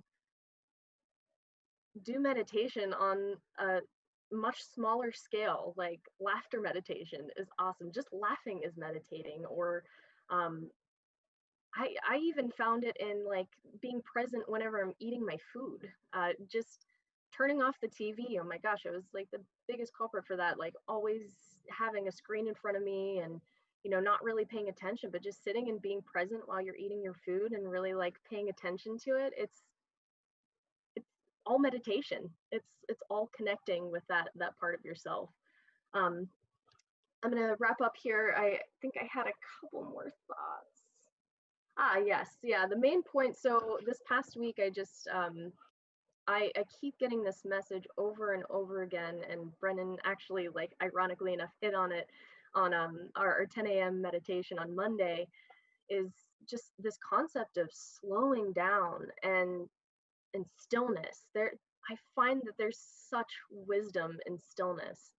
Like I started, this is a little ritual routine that I've been doing for myself in the morning, is whenever I wake up, before I do anything, before I look at my phone to see like even what time it is, like I sit there and I take a moment to like relax and just take a deep breath before I start my day, before the chaos of the day ensues. I know I got to get up and I got to hurry up and get downstairs and get on my computer and log in, you know, and if you focus on all those things, just live in daylight compartments, just tiny little compartments where it's like, just for right now, just in this moment, I'm breathing, and that's it. And you'll find such wisdom in that. It's like everybody else said, it takes 1 minute. Just start 1 minute, one day, 1 week, and keep building up over time. But just notice that, I mean, meditation, it's consciousness, it's presentness, it's awareness, it's the embodiment of mind, body, and spirit. And I know I keep saying that, but it really connects it all together, and I absolutely love that. So don't be afraid to slow down. This world is so fast paced. We're always go, go, go, go. But take some time for yourself. Be still. Be present. It's so important. And I know I have a million more thoughts, but I'll let you beautiful people fill in the blanks. But yes, and that's a big part too. Meditation is filling in the blanks for yourself, using that combination of your imagination and the silence, and yeah, I don't know. But thank you so much for this space, and lots of wisdom shared tonight. Very, very grateful to be here. Awesome. Kaiey, thank you so much. Wonderfully spoken. Really, really enjoyed just being able to hear you, and thank you for sharing that. And just listening to you talk there was a lot of things there where I'm just like, I'm taking notes. And honestly, guys, I know I'm like, oh yeah, this will be a short broadcast tonight, right? There's not too much to talk about. Like, meanwhile, I'm just like, okay, we haven't hit upon this, but it all links up. This is all just practice, and again, it's kind of like seeing how the different topics kind of like interconnect. This entire discussion is one big meditation. If you think of it, it's one big act of observation, bringing more awareness to this. But yeah, I really think that's a very, very powerful thing that Kaiey was even just saying there at the end. The idea of being able to start our day off with some form of meditation is so important, because again, you know, it's within those first 10 minutes of your day that holographically affect the rest of your day. And how many people are literally just starting their day and the first thing they do is jump and grab their phone, or the last thing they do is fall asleep looking at their phone.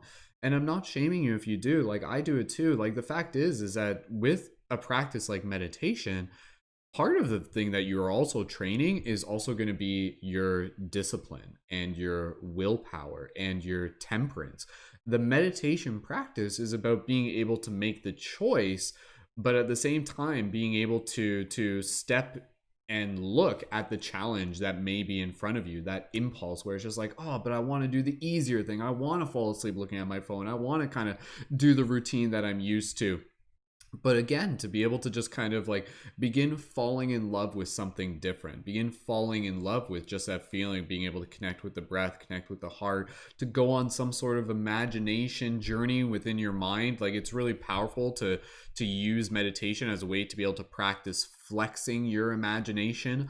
One of the things I was just going to hit upon real quick, then we're passing it over to Justine, is the idea that I mean, again, it's hard for me to even be able to explain this because I only have context from my own perspective, but we have to keep in mind is that everybody imagines things differently. Like, this is my understanding. So like, when we're talking about imagining things within our mind, it's going to be a little bit different for every single person. Even as Selomon was talking about, the idea of using your imagination, I think it's really powerful when we use our imagination and we practice focusing on the sensations, practice focusing on the texture. Like, you know, quick practice right now. You're like, everybody here, just go ahead, close your eyes if you wish, and just imagine you're walking down a beach and you feel the sand between your toes and you feel the water roll up over your toes. And just that. And you can open your eyes now whenever you're ready, or you just stay there for a while. I don't want to stop you. It's a nice little beach vacation there. But again, you know, just that idea of just like, even for a moment, we weren't even deep there, but it's like, oh, like that felt real. Like that, like you could feel something. Like, what was that? Like, what were you feeling? Like, isn't that curious? Like, doesn't that just kind of like spark your interest? Where it's like we're like, I don't know. It's again, it's very, for me, it's like a computer program where we're accessing different files and memories and senses, and it's all kind of coming together. But clearly, we have this ability to be able to bring ourselves into these practices where we can create worlds within our mind, where we can explore and experience and sense, and also to be able to create places where spirit can kind of meet us halfway. And maybe we'll talk a little bit more about that later as well.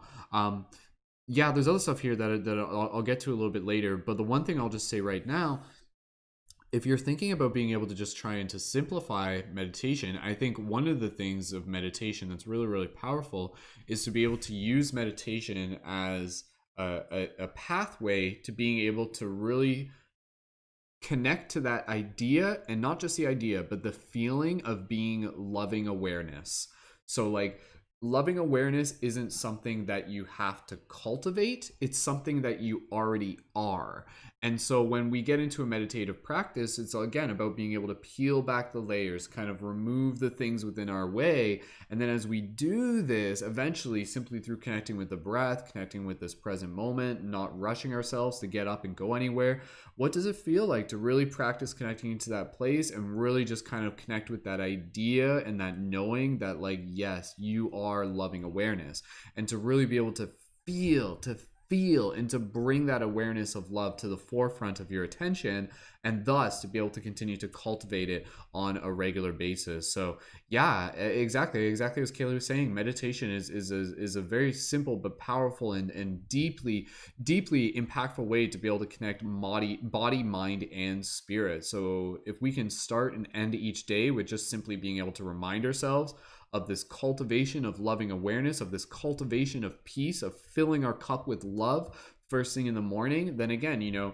we use meditation as a way to be able to do our part. And as we fill ourselves up with love, we continue to bring that love out into the world around us. So yeah, meditation is something that will change your life, but it will change the lives of those around you through the relationships that you continue to evolve as a result of your mindfulness. So you bring your mindfulness into your breath, into your actions, and then you start bringing it into your relationships, and you start bringing it into the impact that we're creating with the world around us, and really just being able to reconnect with spirit on those deep levels that are already inside of us. Let's fast over to Justine. If you guys are enjoying this podcast tonight, go ahead, drop those 1111s in the chat. And then we'll pass over to Kaci, and then we'll pass over to Kristen, and then we'll just keep talking here. And yeah, I'm not in a rush. We'll just keep flowing through it. Justine, passing it over to you. Welcome, thank you, and go right ahead. Hi, everybody. I'm Justine. You can find me at 5D Aligned everywhere, basically, that I am. So, hello.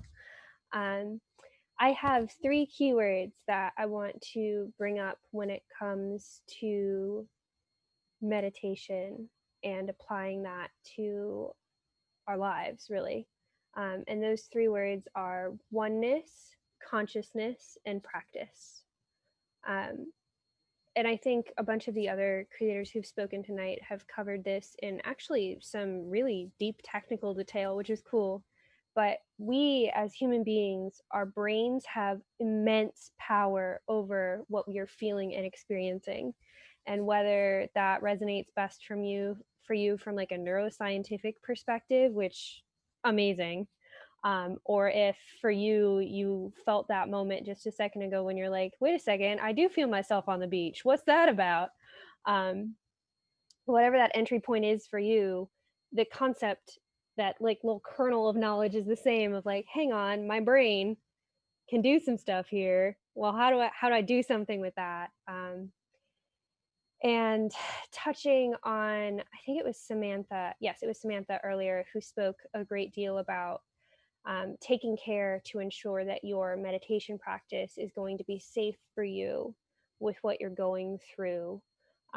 As somebody who does have an extensive trauma history, what I always recommend, instead of traditional mindfulness meditation where you have an inner focus, for anybody who's like been going through it, or really just personally, it's my opinion as a beginner, it's maybe a more accessible entry point anyway.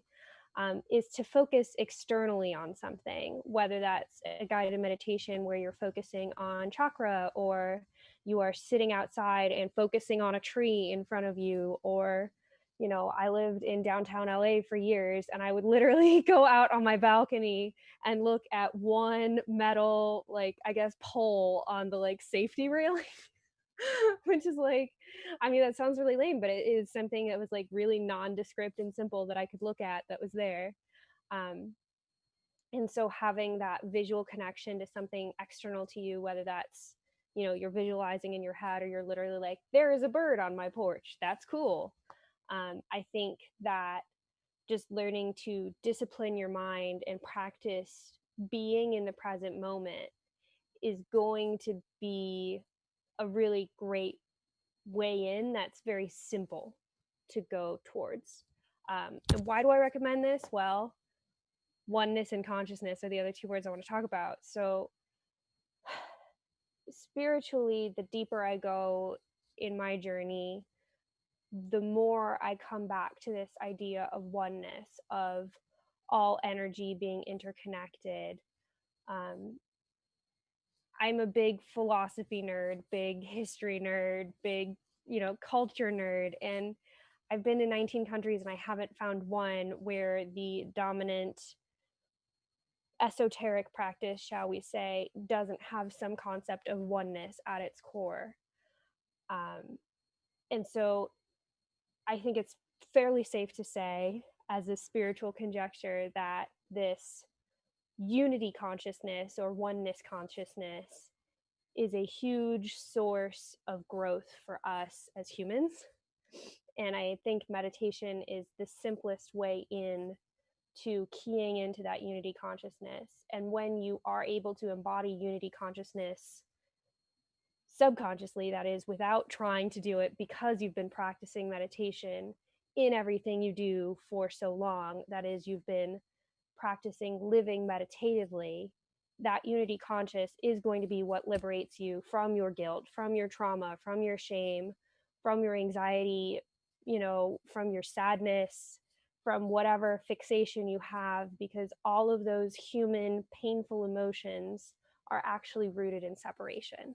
So the more that we can say, hey, in this moment, you know, I'm here right now and I'm focused on that present moment. I actually think you can even scroll mindfully, if that's a controversial opinion alert, I suppose. But I think if you're on TikTok and you're like, you know what, I'm really, you know, for whatever reason, Kristen, you come up on my For You page a lot. And I'm like, oh, look, it's Kristen. I'm so proud of her.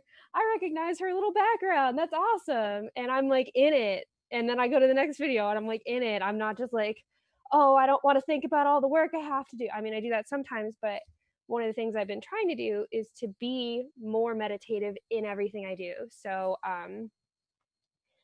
there were just so many great examples made earlier tonight about eating meditatively, you know, being conscious in all of our habits, practicing that unity, consciousness, awareness of something greater, of how we're interconnected.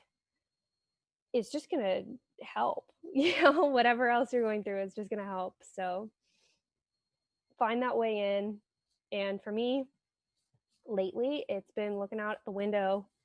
For whatever reason, lots of crows hang out in our yard. So I'll just like look out the window and watch crows for a while. But whatever that is for you, I mean, I used to count Ubers, like whatever puts you in your present moment, and bonus points if it makes you smile. So yeah, that's what I have to give for tonight. Thank you all for being here. Awesome. Thank you so much, Justine. Absolutely. I like that. Bonus points if it makes you smile. Absolutely. I think that's a good way of again kind of going back to what we were talking about before. Like, yeah, like try and find the little tricks to be able to fall in love with meditation.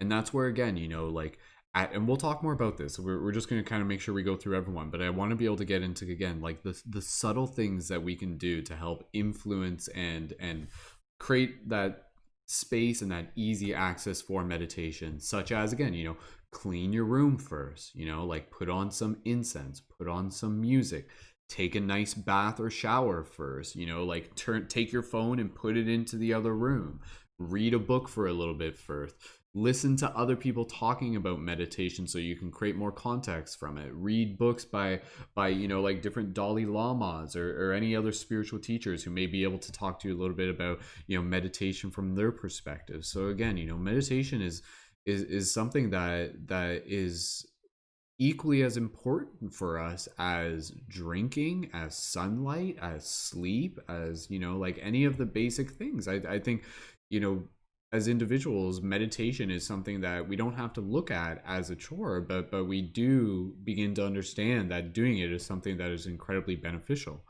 It's very much in the same way as, again, you know, like going and getting fresh air and going to the gym and everything like that. So I think we're starting to get to the point where meditation is going to become a thing that will begin to be much more ubiquitous, much more common. And I really hold space for that. You know, 2024, here's to envisioning that future where, again, you know, the seeds we're planting today are really growing, and meditation and mindfulness is being taught on a regular basis, and more people are going into it, and more people have already experienced the benefits from it as well. So there are a couple things there that I want to be able to hit upon a little bit later, even just, again, you know, like mantra practices within meditation, mudra practices as well, different variations of chanting and stuff, and why that's important within meditation. And yeah, we'll get into some more stuff as we go.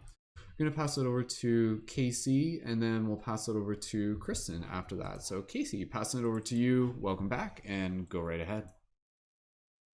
Hello, everyone. My name is Kaci. I have Instagram, which is Lunar Moods. I have other ones that are not hitting me right now. Yeah, I use meditation in a lot of creative ways, like automatic writing, divination, just, yeah, you can basically, if there's a will, there's a way to find a good place for you to just meditate. When I started meditating, it was all on a Reiki perspective of like sitting down and cross-legged and just sitting there trying to connect with your chakras. And I'm like, okay, there has to be something else. And I thought that was like the only way to meditate, is just to sit down and like stay quiet. And I was like 100% wrong. Then I found shamanism and shamanic journeying, and being able to create a space on going to different realms and being able to connect with spirit animals and with different energies and different beings of light and darkness. And yeah, it's kind of amazing to be able to find those little niches to develop in. I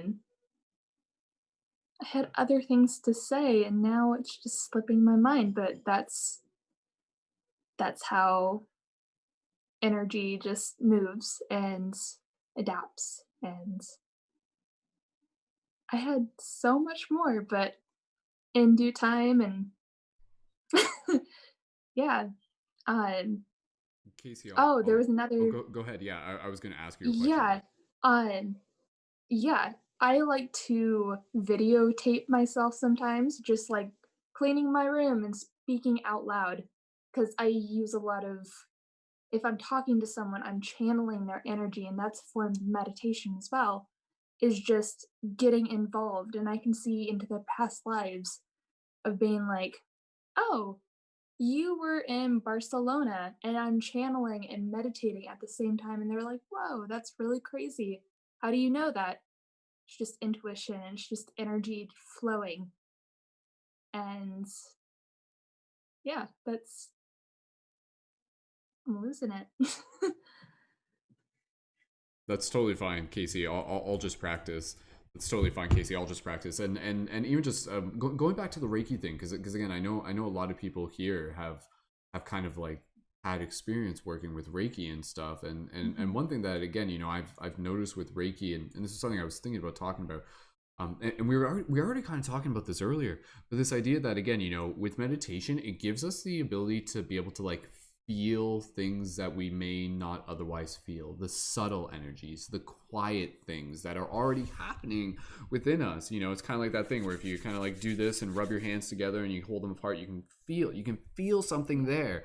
But if your mind's focused on other stuff and you're moving from all of these subtle energies, we don't really feel them because we're just kind of like moving past them really quick. But I was just kind of curious, like, did you kind of find, like, I'm just in the context of Reiki, that like through Reiki it actually led you to kind of even like feeling more of the sensations associated with Reiki, or however you would? Yeah, go Yeah, ahead, just being able curious. to like connect to those certain body parts. Like, I don't know who was talking about. I think it was Lauren that was talking about all the like the different body parts and how you can move energy in a certain way. Like, my shoulders really hurting. I can move it through my arm and shake it out and throw it to the ground and let Gaia take care of and absorb the energy. Just being able to take care of your body and move what feels very stagnant. And we were talking about how a river can collect negative like energy.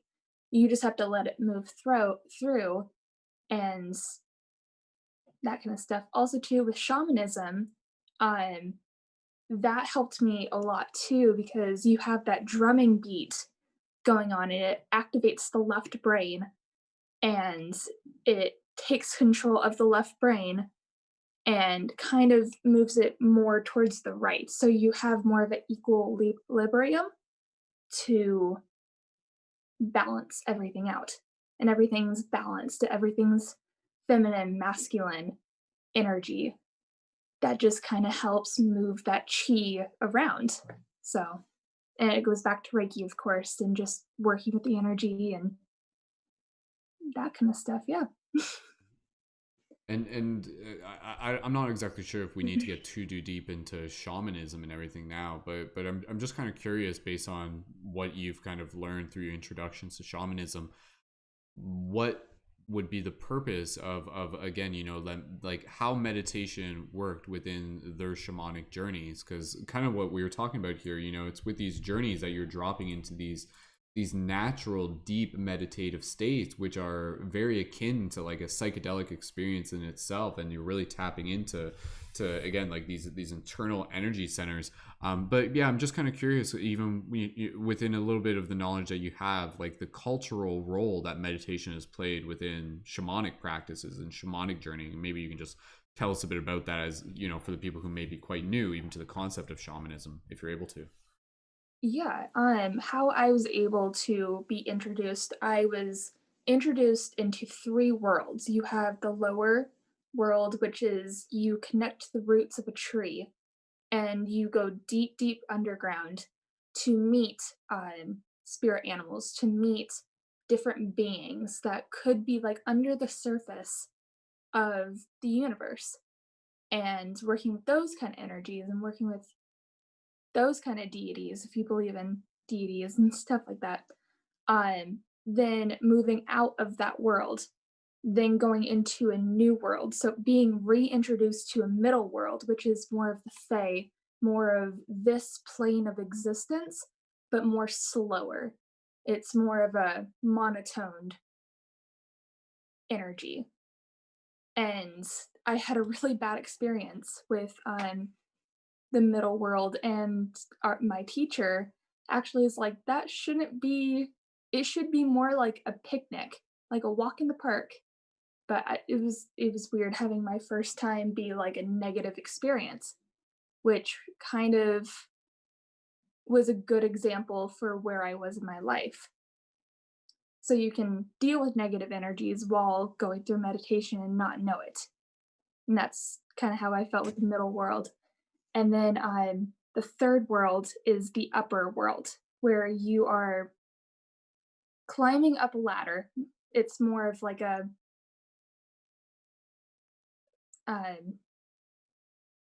what's like taught. I don't know what the word is. Self-guided. There we go. Self-guided meditation to go up to the heavens or up to the sky to meet more of the higher spiritual beings. And going to the Opal Cave is your kind of like happy place and our tree that we go to every Monday and Friday to just feel out the energy. And that's basically what we're doing. We're doing shamanism, but not with the drum. And it's really awesome. But yeah, that's kind of a nice little introduction to shamanism. Right. And stay tuned for a future podcast on spiritual wisdom all about shamanism. I'm sure we'll dive a little bit deeper for that. But yeah, no, that's awesome. Thank you. Very well communicated. Thank you, Kaci, again for jumping in. Awesome. All right. Okay, let's keep moving the talk and stick around. We're going to pass it over to Kristen, and then from there, again, just to be able to get into a little bit more of the popcorn style as well. Yeah, there's stuff I want to be able to hit upon, but I want to just be able to make sure everybody's got some chance to be able to jump in here as well. So Kristen, we'll pass over to you. And then after that, maybe we'll just do a quick little micro meditation as well before jumping back into other stuff. So Kristen, welcome. Go ahead, introduce yourself, and tell us a little bit about all the things you want to share tonight. Go ahead. Beautiful. Thank you so much, everybody. You have done such a wonderful job. It's been an absolute delight being able to listen to the wisdom shared and just share space with you guys as always. I'm so grateful and blessed to be able to connect with you all. My name's Kristen, Pinoak Rising. You can check me out on YouTube, TikTok, or Instagram. I am super grateful, actually, Kaci, that you brought up meditation in Reiki work, because for me, it goes hand in hand. I have to be able to use my meditation tools in order to be successful in a deep Reiki session. So I'm super grateful you brought that up. And also Lauren with the hypnotherapy, how important it is. So just bringing like a touch of wisdom on how meditation can be something that is a personal practice to regain strength over your body, over your mind, over your space. But it can also be a tool that you can use in advancing your career or just growing as a soul in the direction that you want to grow. And so just knowing that forming a solid meditation practice in whatever way resonates with you is just going to benefit you in so many ways. And so if you're somebody who likes a routine, likes to do things, by the books, or however, you like to do it, find something that works for you. If you are somebody who can never sit still and has to be always moving and doing something, then add meditation into your practice in that way. So I just really want to encourage anybody who is looking towards getting into meditation to just absolutely reflect on what works best for you in your space, not to try to mold yourself around what other people have depicted is what meditation is supposed to look like, and then working your way up from there, I guess, is kind of to say that. But yeah, I wanted to touch too on how leading meditations can really help you deepen your practice as well, because it is all practice. And especially whenever you are leading meditations for yourself, it's easy to well, I don't know, for me it's easy to kind of like go off in my mind and do other things, as far as like if I'm trying to go on a inner meditation where I'm connecting with my higher self, I can get really creative and do all of these different things. But whenever I sit down and I lead a guided meditation, it's more thought out, and I'm being more mindful about all of the small details that come up in the meditation. And so just really realizing that there's many different ways to connect with your own meditation practice and to explore them to see what works best for you, because how can you know what best works if you don't give it a try yourself? But I also too really love the fact that you can connect so deeply.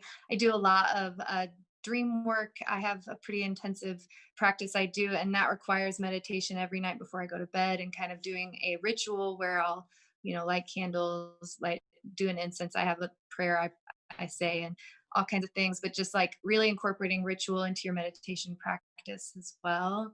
And then one of my favorite things to do to connect with any of my lucid dreams where I feel like there is information that I need to be able to bring back to this reality, I will sit down and I'll do a meditation and kind of bring myself back into my dream space and be able to walk through my dream as an observer rather than somebody like in the dream. And so that way I can kind of pick and pull information from it that might be important or relevant in some way, shape, or form. But yeah, so that's I feel like there was one more thing. Oh, yeah, I wanted to talk about past lives too, because if you're somebody that's really looking to connect with past life information and being able to heal or bring whatever information you desire into this reality, that is something you can absolutely do through meditation. And you can do it through guided meditation. If you connect with your tools enough that you can just do it on your own as well. But it's a really, really great tool for being able to kind of put together some pieces in your life that might help you better understand some of those karmic patterns that you're stuck in or working through, and teach you just some really great information about what you can do to build your life to be on a better path for yourself. So namaste, beautiful family. Thank you so much for letting me share. You all have been so wonderful and shared beautiful wisdom tonight. Wonderful. Awesome. Thank you so much, Kristen, for adding your thoughts there as well.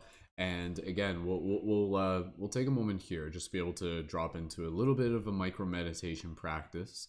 And again, I'm just gonna invite you to just be able to simply make this your own. I'm not going to give you any sort of particular instructions. Just allow yourself to just simply slow down for a moment. Maybe this is just going to be a chance for you to just kind of connect with your breath. Maybe you're going to focus on compassion. Maybe you're going to observe if your thoughts wander and bring it back. Whatever it needs to be for you. Just give yourself this nice little treat, this nice little gift. And I would invite you in some way or another to really just begin like falling in love with this feeling. Let it almost feel like it's like a little vacation for you, like going for like a little walk to the beach, but it's just like within your own breath, within this special moment here. And then we'll talk a bit about a few more things. We'll go around the circle, just have a little bit of popcorn style branch fractal discussion. And then from there, we'll finish it off with a little meditation as we normally do. And yeah. Thank you again, everyone, so much for joining in. So let's just do a quick little micro meditation here. So again, just inviting everybody, I'm just going to stop talking. For those of you listening on Spotify, again, just allow yourself to just continue along, connect with your breath, be here in this moment. Go ahead and we'll just do this just for maybe like less than 2 minutes. Go ahead.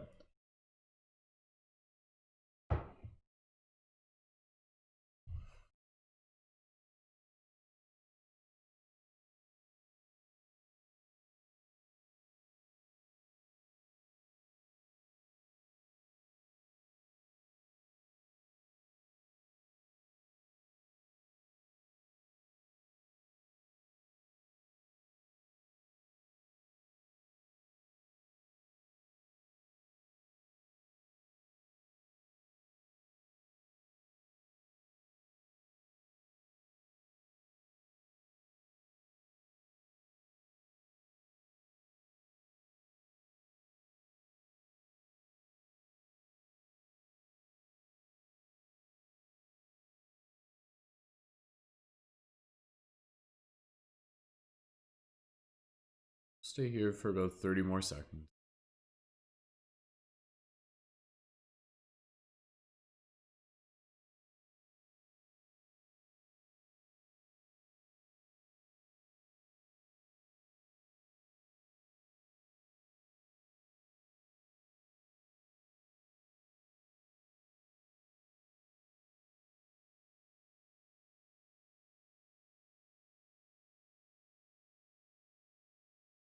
Gently keeping the rhythm of your breath. Maybe even just bring gentle awareness to your posture. Maybe just straighten up your posture a little bit if you feel you need to. When you're ready, slowly bring your awareness to the space around you. Wiggle your fingers, wiggle your toes, and gently open your eyes. Welcome back. Awesome. Wonderful. Good job, everyone. Even feel free if you wish, even just like leave a little comment on YouTube how that was for you. If you have any particular feeling on how that was, even just what type of feeling you're feeling right now in one word, if you want to be able to express that. So So just looking over a couple of my notes here, there's a few things that I just want to be able to make sure that we can fit into this discussion, that we can put on the table before we officially wrap things up with here tonight. So just give me 2 seconds here. Okay. All right. Yeah. Yeah, again, you know, with meditation, one of the things that I'm really fascinated about being able to have this discussion is really just being able to explore the possibilities of meditation. Like, you know, like what can it look like? What will meditation look like in the future? What could it look like in 10 years? What could it look like in 100 years? What could it look like in 1,000 years? What did it look like 1,000 years in the past as well? You know, like what does it look like for like highly evolved conscious civilizations, so to speak? So again, you know, I think meditation is something that, yes, it helps us just kind of be able to connect to the present moment, to be able to bring more focus, more awareness. But I also feel that meditation is a word that we are using that is being able to observe the process that we have to be able to almost kind of like access this inner stargate, this inner portal. We literally talk about this idea this sometimes, the idea that like the third eye is literally a stargate, is literally a portal to like these higher dimensional spaces. And it's not even just literally like the third eye in itself. From my understanding, it's also about the other chakras as well. And so these chakras, these are literally like energy portals, energy centers.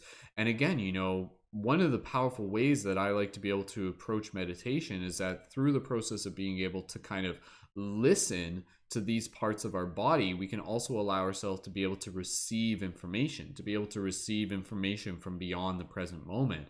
Literally this idea that the future ripples into our energy field and it comes in through the chakras. And so when we get good at listening, we can listen to, again, you know, asking ourselves a question of like, what do I need? What am I feeling called to? And really being able to tap into more of what it is that the universe is moving us towards the direction of as well. But yeah, I just feel that, again, you know, with meditation, to be able to look at it from the potentials that it could be, you start looking at it and you start getting into this idea of like remote viewing and astral projection. And so again, this is where we start getting into this idea that yes, when we're in a deep meditative state, we literally have this ability of being able to perceive information from a place beyond our physical body, non-locally, so to speak. And so this is, again, this idea that yes, this body is a beautiful miracle, and it's a vessel, and it's a vehicle, and it's also like a launch pad. It's like a portal. So it's like through this vessel, our soul, our consciousness has the ability to be able to access the infinite multiverse through meditation, through mindfulness. And again, you know, like what if we were to literally just try and tell people that this idea, it's like I don't want to meditate, like that's lame, that's boring, that's not exciting, that's not Fortnite or something like that, right? So what if we were to literally start telling people, start communicating this to you know, people on, because to be able to say this in a way, if you don't know we're a multidimensional being, it might sound like this is like, whoa, this is coming out of left field. But I think as more people are starting to realize that they're multidimensional beings, we can start kind of communicating to this idea that yes, through meditation, it gives you the ability to be able to connect into the multiverse, to be able to explore other worlds, to be able to access information about the future, then the past and beyond. And so it's an incredibly interesting and fascinating thing to be able to just fathom what is possible for meditation. And again, meditation is something, and I'll just talk a bit for here, and somebody just put their hand up for whoever wants to jump in next, and we'll just make sure that we'll keep passing around. So anybody just wants to put their hand up, just go ahead. But there's just a couple things here I just want to be able to mention. The idea that, you know, in the past, you look at meditation, and it's the idea that we have these seeds inside of us. These seeds are literally like the chakra points. They're like the blossoms. They're like something that begins to grow over time. And when we practice meditation, every time that we do, it's like watering the seed. It's like helping the seed grow a little bit more and a little bit more. In particular, if you actually look at a lot of like the ancient, like even just there's a lot of the chanting practices, a lot of the mantras that they would do. These mantras, like the oh geez, I don't even know enough to be able to fully give the example of it, but like the Hare Krishna like mantras and stuff like that, like all the mantras that they would do, they have these tones, and they just kind of like get into this rhythm. The idea here is that when you're doing these tones and when you're doing these mantras, every time you do it, it's like helping the seed grow a little bit and a little bit and a little bit. And just to be able to give you a little bit more of the context as to like why and how serious this stuff is actually taken, there are some specific mantra chants which would almost be like a verse, especially if, like this would be like, again, like I'm just not versed enough in this, but I think it was like, is it, oh, geez, I don't know, like it's like maybe it's from India, I'm not 100% sure, but anyways, there's particular chants that they would go into that would be in their language, that would be a phrase. And there are certain chants that they would actually, like, you would have to be initiated in order to be able to do it. And the reason for this is because if you were to literally just do this chant without fully being able to kind of like have the context and the preparation going into it, it's kind of like this idea that it's literally like opening up channels in you. And if you're not fully ready for it, like that can actually hurt you. That can actually kind of like mess you up in a lot of ways. So again, I'm not telling you to go out and start doing the chants that are a little bit outside of your comfort zone, but it's just kind of going back to this idea that, again, you know, we have these like internal energy centers inside of us that we have the ability to really be able to start nurturing and watering and blossoming and opening. And again, that helps us open up into more of what it means to be a multidimensional being. And then again, to be able to start bringing in, this is such a key thing, to be able to bring in the parallel of, yes, meditation will help you with your dream practice. It will help you with lucid dreaming as well. This is a big kicker in itself. If you get good at practicing meditation in the waking state, eventually you can actually start practicing meditation within the dream state. So like you could literally become lucid in a dream and then drop into a meditation. And then again, you use meditation as a way to kind of like go inwards. You like inwardly travel through these multidimensional planes. Again, it sounds like a sci-fi movie and stuff like that, but now we're getting to the point where it's just like, oh, this is what it is, but it's still very mysterious for us. So this is why we're talking about it here as a community. So again, the chakra practices, the mantras, having those rituals, those routines. And again, the very powerful thing of the chakras or the mantras or the tones is also to be able to give your mind that next thing to focus on. Oftentimes in meditation, if we're just kind of sitting there and we don't have a particular point of focus, the mind will wander. But if we give it a verse or we give it a sound or we give it a focal point to be able to constantly go back to, it allows the mind to naturally just kind of continue to be in that space. And then as we do that, it really just kind of brings us into this consistent state of this present moment. The other thing I'll just mention here real quick, if you were to break mindfulness down, break meditation down into even just 2 practices or even just 3 practices, you have mindfulness meditation. So again, mindfulness meditation would be the act of being able to kind of like observe, to cultivate awareness, mindfulness as awareness, mindfulness of consciousness, mindfulness to make the unconscious conscious, observing your breath, observing when your thoughts wander, bringing it back to a central focus point. That's one form of meditation. That's one that most people are generally familiar with when they think of meditation. And then you also have compassion meditation. So compassion meditation is when you are projecting out a thought, a feeling, an intention. You're thinking about your family. You're thinking about your loved ones. You're thinking about even just your own personal relationships, sending compassion to yourself, connecting with nature, connecting with whatever it is that you want to be able to connect with in that moment. So compassion meditation is a very, very powerful meditation. And again, that's very akin to prayer, what we think of as prayer in kind of like the Catholicism and everything like that. It's very much compassion meditation where you're thinking about things and you're putting out that intention. And again, that's where you start getting into this idea of meditation is, as going back to what Kat was saying, we are literally in this ocean of energy and we are sending out these ripples, we are sending out these waves, but these waves aren't even just like literally within our immediate proximity. Like, yes, if we were to literally meditate here, the people outside of our houses would be affected by it.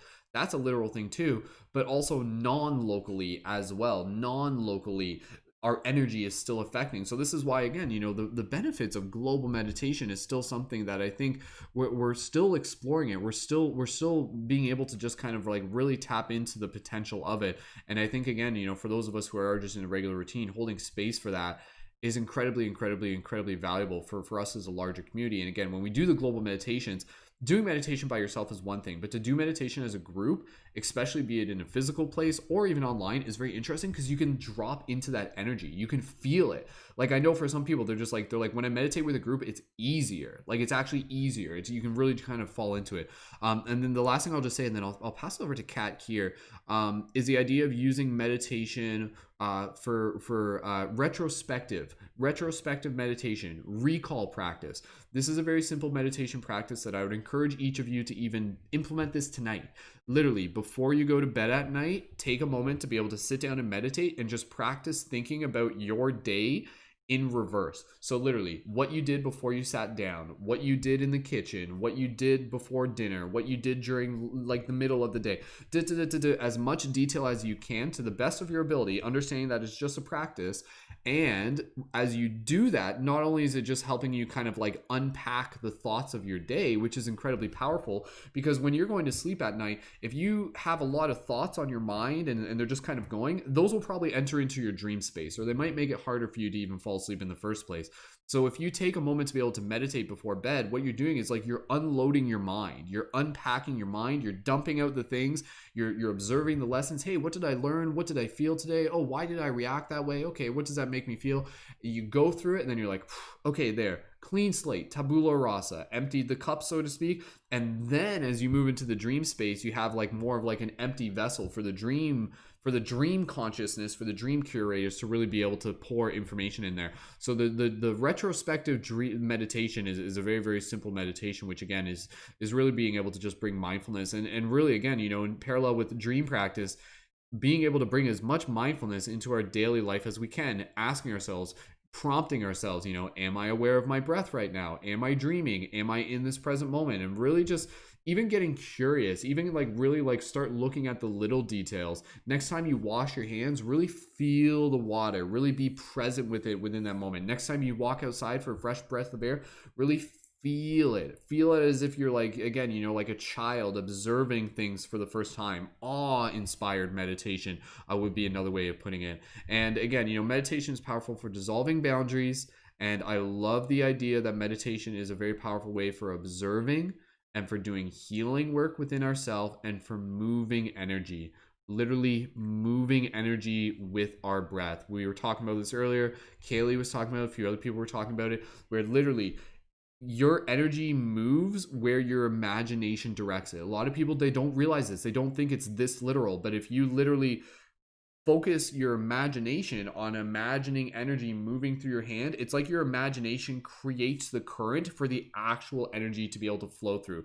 Some people think it's backwards. Some people are just like, no, like I'm just imagining this isn't real, but it's actually your imagination that creates the path for that real energy to naturally be able to move through. So when you're breathing and you're moving energy and you're doing qigong and chai tea and you're connecting with your ki, this is real energy that you can really begin to bring more awareness to. And as you bring more awareness to it, you're bringing more awareness how to cultivate it, how to move it, and how to work with it, and again, how to really be able to vivify your spirit and your soul. So meditation connects you with your subtle energies. It connects you to your micro and your macrocosmic orbit, and it also connects you into more of just both that mindfulness, but then also just like more of that awareness of where your energy is focused on at every moment, and making sure that you're not unconsciously depleting it.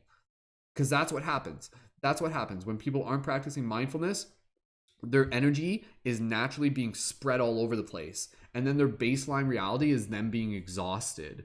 But again, when we meditate, we can bring our awareness back to where we're sending our energy, and we can allow it to be able to really cultivate within us. And then again, we can pick and choose where we're putting that energy. We're putting it towards our well-being, our growth, our work, our art, our community. Anyways, pass it over to Kat. Those are just some of the main things that I want to be able to hit upon. And I think that's kind of almost it, but there's a few other things that we'll get to a little bit later. Kat, passing, is it Kat's hand who's up? Yeah, Kat, it's your hand who's up, right? Yeah, okay, I'll pass it over to Kat. Kat, go ahead. I mean, you covered a couple things basically that I was going to mention. I mean, I think the only other thing I would say is that's why I was trying to keep it really basic and really, you know, physiological, that this is a bridge. I mean, meditation is a bridge, and it bridges the gap for anything that you're missing. I don't want to say it's a spiritual magic pill, but it kind of is. I mean, like I said, it brings science and spirituality together in order to bridge gaps, in order to create clarity, in order to create focus, in order to create physiological neural pathways, in order to create your hopes, your goals, your dreams, in order to unlock your heart, in order to clear past karma. I mean, it's literally heal your body, heal your brain. I mean, send love and energy and prayer to other people. I mean, it literally is kind of like a fix-all. You know, if there was one thing, at least for me, meditation's a fix-all. I mean, I know it sounds really basic, but it's like it can be used and manipulated and lovingly molded in so many ways, and it can be like patched, putty work. You know, it's like it's your construction material. You know, it's how you build your anything, your body, your spirit, your brain, your heart, your bridge to the future, your connection to the higher power, your connection to other people. It's your building material. It's really, I don't know any other way to actually grow. Like I don't know any other way to grow as a person, spiritually, mentally, emotionally. You know, I don't. I mean, because either that way you're just kind of slugging through life, you know what I mean? And that's, I think a lot of people do that. But if you want to have some purpose, if you want to have some focus and clarity and know where you're going and live a passionate, happy life, genuinely happy, where you know who you are and you have a clarity of, you know, at least some sort of spiritual mission down here.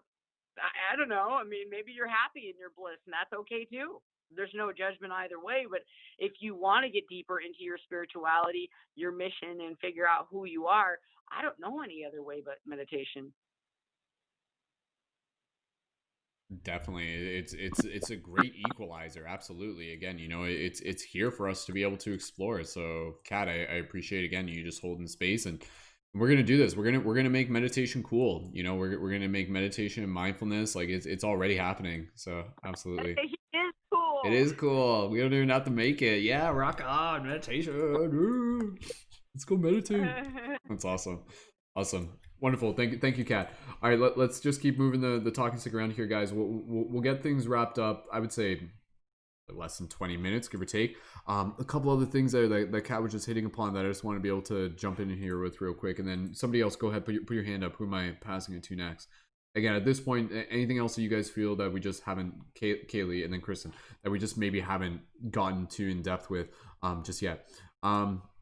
The other thing I was just going to mention real quick, yes, bridge to your future. That's super, super powerful. It's something that we talk about within our meditations as like a practical way, is to be able to use your meditation as a chance to be able to like visualize, to see yourself doing something before you do it. And not only to see it, but to feel it. This is something that you hear this, you're like, you literally hear like, again, like athletes like literally talking about this, you know, like they're instructed to do this. The best athletes will be told, like they'll visualize themselves getting that goal, or a musician, they'll visualize themselves up there on stage. But what you're not doing, you're not just visualizing, you're not just like creating this completely imaginary thing. I think what you're doing is you're actually feeling the future. You're connecting with the future and you're creating that connection. And then as you do that, it's kind of like pulling a rope and you're kind of like naturally walking yourself through it. And then you arrive into that future. So this is where, again, we do this with our meditations when we start off our week, just to really be able to kind of like feel the future, feel that week, feel that feeling of what it is that you're moving towards. So again, if you're tying this in with the concept of manifestation, that's totally cool. I like to think of it more as almost kind of like a choice of like conscious alignment, where it's like, which reality do I want to consciously align with? And let's align with the reality where I've had like a super awesome, productive, badass week, and I can feel that, and I can feel the excitement of it. And we do this on a regular basis, and it just becomes part of our routine. The other thing I was just going to say real quick here, activation sensations. Activation sensations while meditating is such a powerful and fascinating thing that I'm interested in.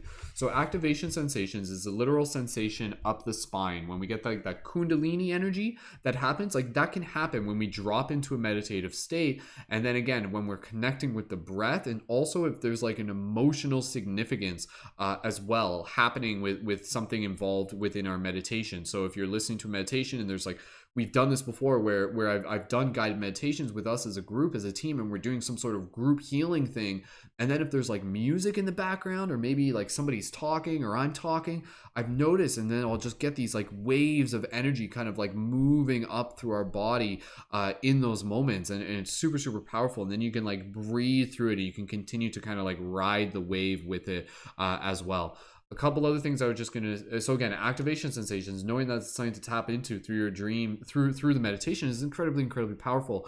Also, again, the idea of using meditation to challenge yourself. Straight up, don't shy away from challenging yourself with meditation. So like really kind of be able to set where like one of the things with meditation is, again, you will sit down to meditate, and literally like within 10 seconds thoughts will arise that will try to convince you to do anything but meditate.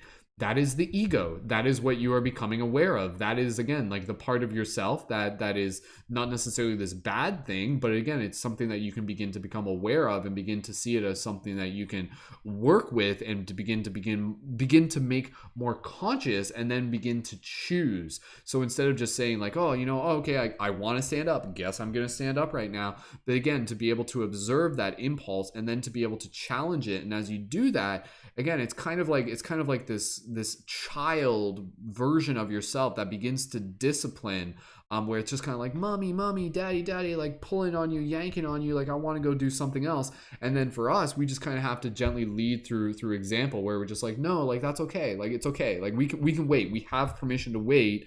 Be patient, because again, the mind can be a very impatient noise thing. It's always looking for that next gratification. It's always looking for that next stimulation, that next impulse there as well. So as you practice meditation, you can get better at being able to, again, kind of like quiet the monkey mind, quiet the part of you that's always like feeling as if it's like ready to get up and walk away. But again, to know that if you feel those sensations, that doesn't mean you're doing meditation wrong. Your objective is to be able to observe that. And one of the things that's simple but very powerful with meditation is to literally, again, set that timer where it's like, okay, I'm sitting down and meditating for 5 minutes or for 10 minutes, or even just with the simple practice of even just committing to like 5 breaths. Say if it's a quick one, if you're literally just like, okay, I've already committed to taking 5 mindful breaths here. No excuses, no ifs, ands, or but. I'm not going to stop halfway, and you commit to that. And it's only 5 breaths. It's not going to take that long. You're not going to be late or anything like that. And you really just allow yourself to kind of like create that space and create that container where you are safely in the practice of your meditation. There may still be the impulse to kind of get up, but again, when you create that container in that circumstance where, again, sometimes it's like I'm doing a meditation with the team, or I'm doing meditation for 10 minutes, I've got a timer. Creating those containers, but still doing it in a way where you will feel the challenge is okay. You want the challenge. Again, that's how you like build the muscle. That's how you build the strength. And then again, as it naturally becomes easier, that's where you start increasing the length of the meditation. That's where the meditation may start going deeper, and that's where the meditation really begins to evolve. And then you can use the meditation as a way to be able to tap into those spaces where you're receiving insight and inspiration and really, really listening as well. So much more to talk about with meditation. Let's pass it over to Kaiey, and we'll get close to wrapping up in the next little bit. But yeah, good job everyone tonight. Really, really excited with what we've been bringing forward. So Kaiey, I'll pass it over to you, and then Kristen and anybody else after that. Go ahead, Kaiey. Yeah, just a couple closing thoughts. Like, I love this concept of like, let's make meditation cool. I think that it really is something that needs to become a bit more mainstream. I mean, like, I don't know about anybody else, but like with my day, like as soon as I wake up, it's like go, go, go, go, go all day long. And I often get really overwhelmed and like, oh my gosh, like how am I gonna find time for meditation? There is always time for meditation. It's like time moves differently whenever you do meditation. It is okay to just take a minute. It's like, oh my gosh, like I have to hop onto this meeting. Like, just take a minute and take a couple breaths, and you'll be fine. I mean, it's really important to clear that slate. When you have too many thoughts going on, you're not going to be able to figure out what step you need to take next. So if you can find your breath, return to that breath, and reset, that's so tremendously helpful to your day to day. And really strongly like believe that we need to help guide people towards this kind of thing, and just making it like a normal part of people's routines. It's so important. um I think that was like pretty much all of my thoughts, but again, like, thank you so much. Oh, last thought. um I feel like also in meditation you get some of your purest, most unfiltered thoughts, and that's where your intuition starts to build. So it's a really important tool for that, if that's something that you're trying to sharpen in your tool shed. So um, yeah, make space for meditation. It's the good stuff. Awesome. Thank you. Kaylee. Absolutely. Yeah. Again, just by the time we're done this podcast, this discussion, I hope everybody here is just kind of like, yeah, you know what? Like, I do have space within my day for meditation, even if it is 5 breaths. Quick little life hack, like set a timer on your phone to once every hour, and let that just be like a little reminder for you to be able to take a breath. And even again, just to be able to take more control over the things that are currently perhaps already like trying to get your attention. So turn off the notifications on your phone if that's something that you want to be able to do that way, so you're not constantly being distracted there as well. Yeah, there's a couple other things I wanted to be able to hit upon, but we'll pass over to Kristen next, and then anybody else who wants to jump in. Yeah, we'll get close pretty much to closing thoughts, and it's 11:11 right now. Bonus points. Yeah. Okay, Kristen, passing it over to you. Go ahead.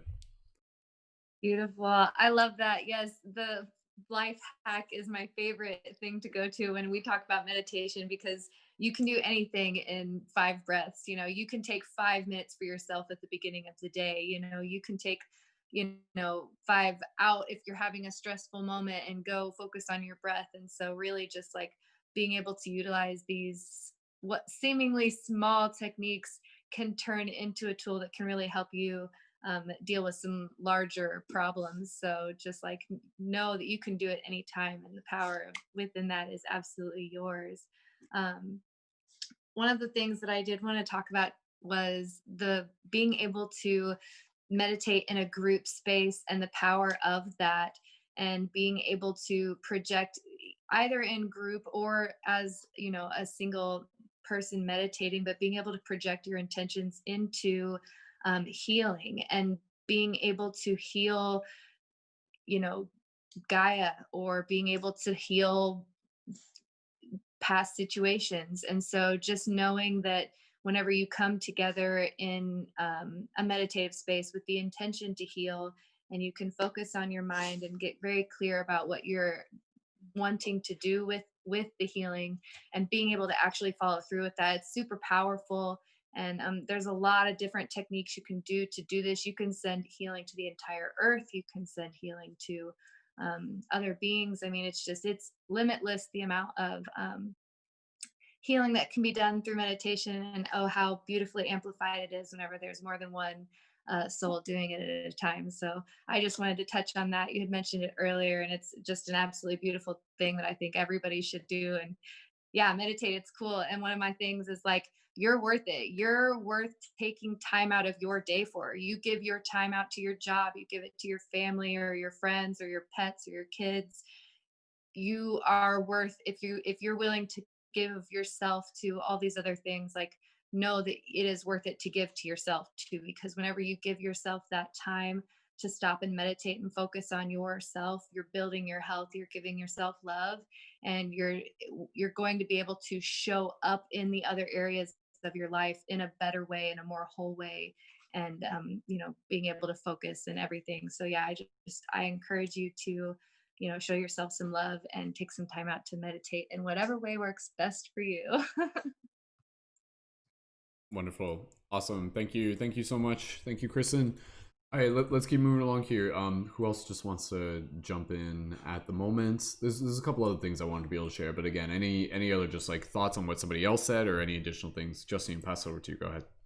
This is really quick, but for anybody who's like interested in exploring more of those activation sensations that you mentioned, I think one of the quickest ways to direct that desire is to go deeper into yogic practice.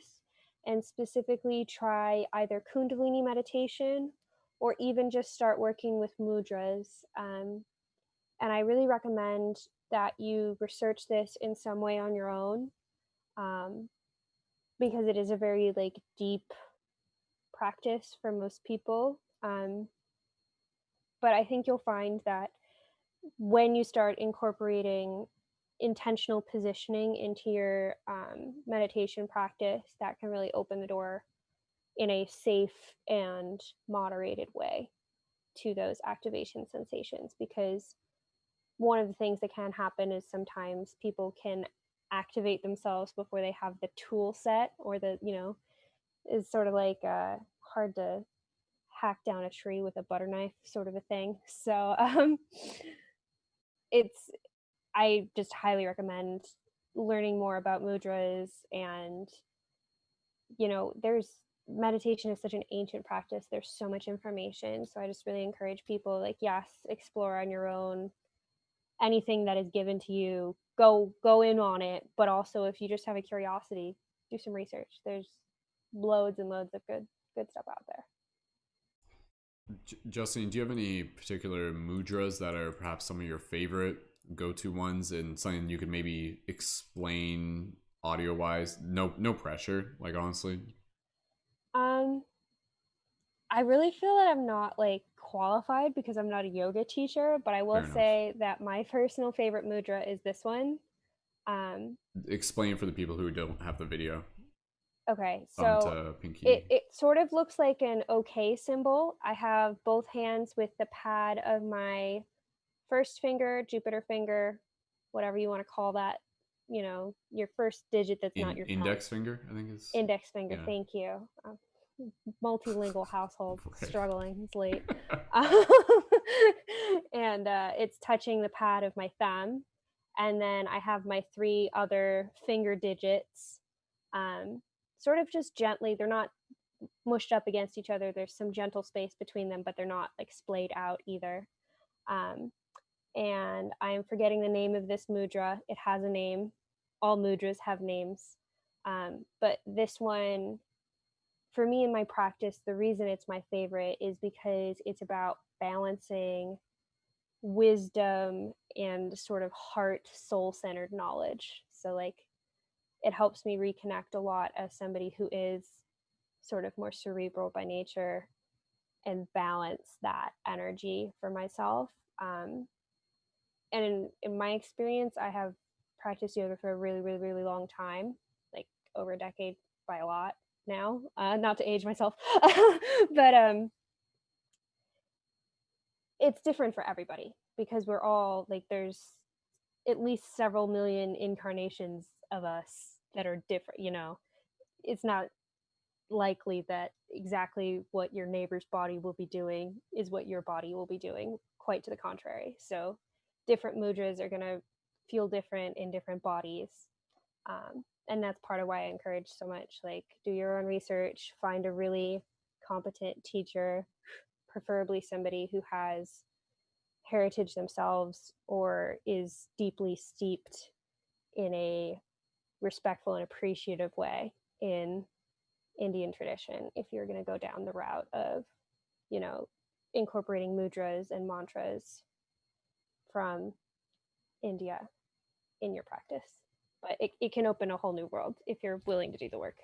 Yeah. And again, I'm not an expert in mudras either, but again, part of it's like creating energy circuits within the body as well. Like, you're literally like the fingers, when you're connecting that, you're creating like channels for the energy to be able to move through and to flow. And then also the symbol, the mudras themselves are also symbols. They're also symbolic as well, because the different fingers represent like different aspects of like kind of like as above so below stuff as well. Am I explaining this properly? Is it part of it? Quick Each education mudra on that you use is like a little pose that connects your energetic body and your different, like, your etheric body, your auric body, all these different. That's part of why it's really important to find somebody who is really a teacher of this. And I'm so not competent, but I'm going to do my best to help you figure out who you need to ask.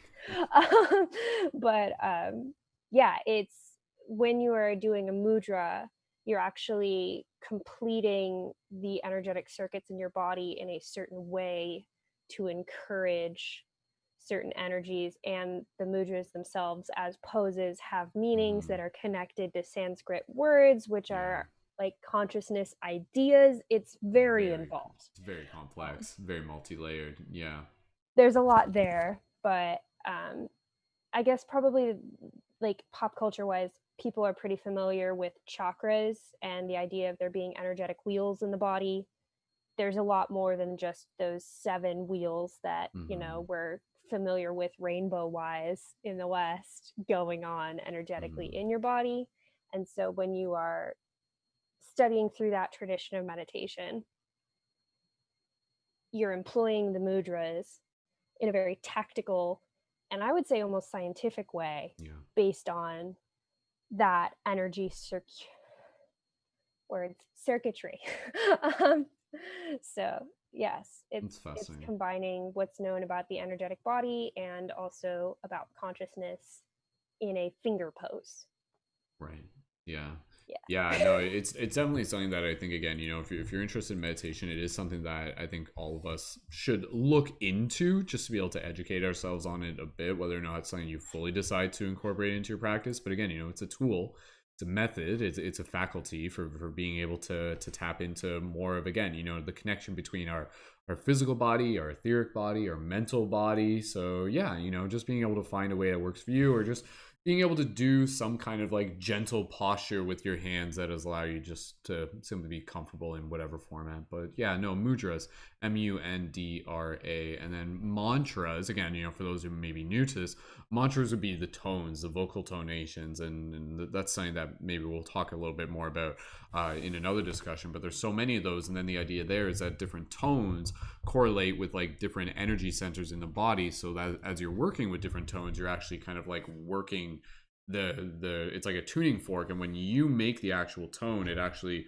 vibrates, like it resonates with the current part of the body, which can help like kind of like activate more of the internal centers. So again, you can see that on many levels for those who are interested in meditation. There's, you know, meditation where it's like, yeah, this is about being able to just kind of like connect with my breath and relax, but then you start getting deeper, and this is about being able to connect to the infinite inner world. This is about being able to connect with like more parts of my soul, to be able to bring more awareness to my multidimensional body, and to really be able to evolve as a sovereign cosmic citizen as well. So couple things I just wanted to mention here, and Justine, thank you again for sharing, and for anybody here, again, just we'll get close to just closing thoughts. So anybody else who just wants to be able to share before we close it off, even if it's just with gratitude, just make sure that you let me know.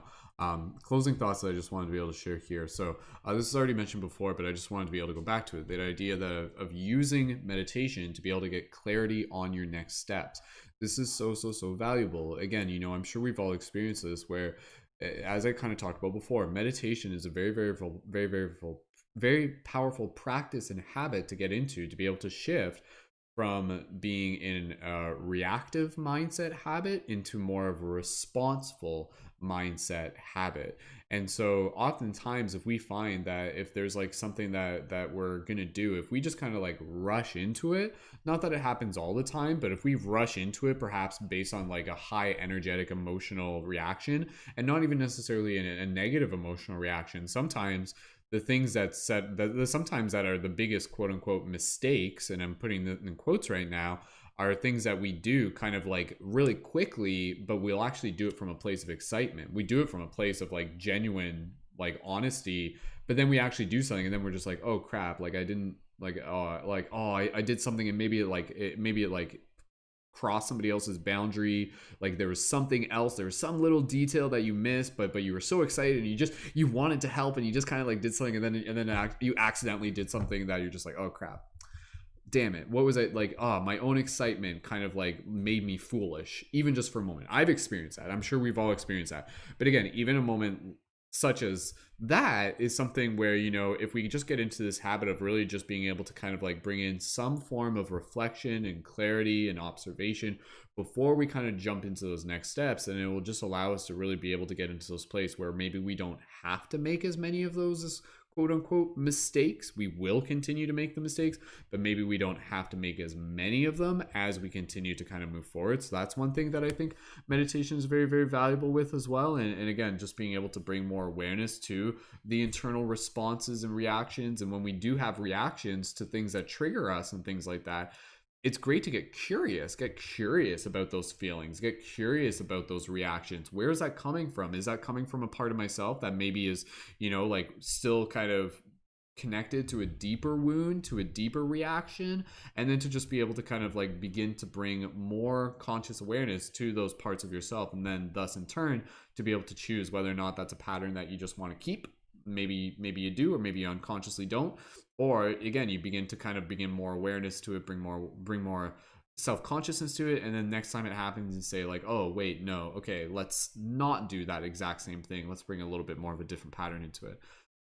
One thing that I've really found that was really helpful for me in terms of meditation was also meditation in related to doing like healing on a very deep way through how can I explain this? Basically, I used meditation to almost imagine a theoretical reality within my mind that I didn't want, in order to be able to deal with it in advance, knowing that there was a possibility that it would happen. So this may sound kind of like really counterproductive, where it's like, what? Like, why would you like meditate on something that is intentionally uncomfortable?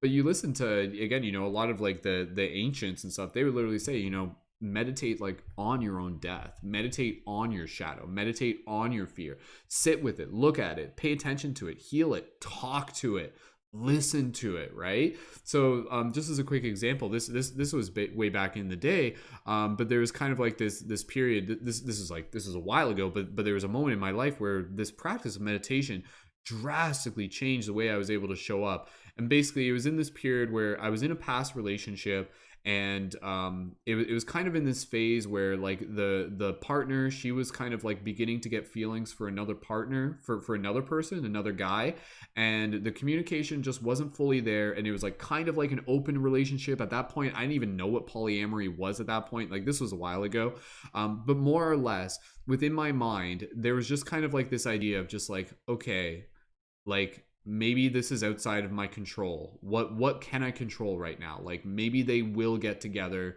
and maybe our relationship is coming to a breakthrough, a breakup, you know, whatever it may be. What can I do now within my own room, within my own practice, to be able to prepare for this? So rather than waiting and just be like, oh, I'll just ignore it and not pay attention to it, and then suddenly, you know, the day comes where she tells me and she's just like, yeah, you know what, like, I'm actually like, I'm with this guy now, period. That's what it is, right? Instead, I was like, you know what? Let's assume that that's going to happen. Let's just assume. Not to say I hope it does, but I knew that there was a possibility of it. Let's assume that that's the way that reality is going to move towards. So what I did is I sat there in my room for a while, and I really meditated, and I felt that possibility. I imagined it within my mind. I like ran myself through that process. I ran it like a simulation. I had the conversations with her, with myself in my mind. And through the result of doing that, I began doing the healing work in advance. I began doing the healing work. I began kind of like finding a way to just be able to drop into that deep place of deep compassion and deep love. Like, that was like parallel point in my journey there, where it was really a powerful opportunity for me to be able to understand what deep love meant. And deep love in that moment meant simply wanting the best for her, whether or not that involved me. Quite simply. But if I didn't meditate, I wouldn't have just reached that point. You know, my egoic mind would have carried itself into the forefront of that discussion. And then when she finally tells me, which she did, it did happen, instead of being able to just be like, no, and just like explode and break, you know, and just have this meltdown, and not really have it being as something that, you know, she wouldn't really want to deal with that. It's not really too pleasant. It's not really too, you know, it's kind of messy. Again, and nothing, it's a human experience. But because I did the work, when that moment came, I was able to I was like freaking like Neo in the Matrix. Like, when it came, I was just kind of like, I have arrived. And then as that moment arrived, I just met it with so much love.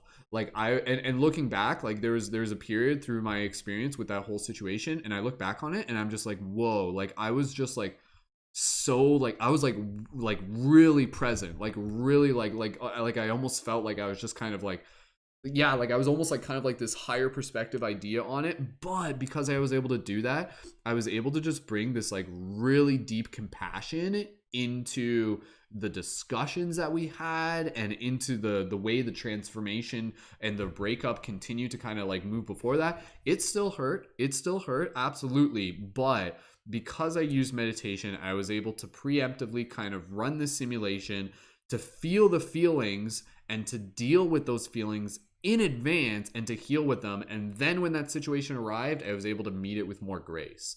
And that was one example of how meditation for me like really changed my life. So again, you know, if you feel like you got some sort of scenario where maybe again it's something where it's like, oh, like I don't want this to happen, but if you're just like, but it might, you can either avoid it and just hope it doesn't, or what would it feel like to sit with those feelings? What would it feel like to really kind of go deep and to really look at that and to heal it and to really dig deeper and to kind of be able to find the way in which you can meet that theoretical situation with as much love as possible. Love for yourself, love for others, love for the experience, love for the lessons that are coming through.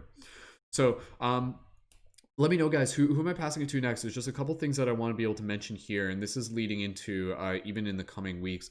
One thing that we didn't really get into for tonight's topic, and I don't think it'll be too much of a topic here tonight, but it can be another one, is in particular, this is very niche, but very fascinating to me, the idea of practicing meditation in a psychedelic experience. So this for me fascinated me, you know, like the idea of like working with sacred mushrooms and meditating, being on LSD and meditating, working with any of these substances and meditating. Like, as far as I can tell, you are meant to meditate with these.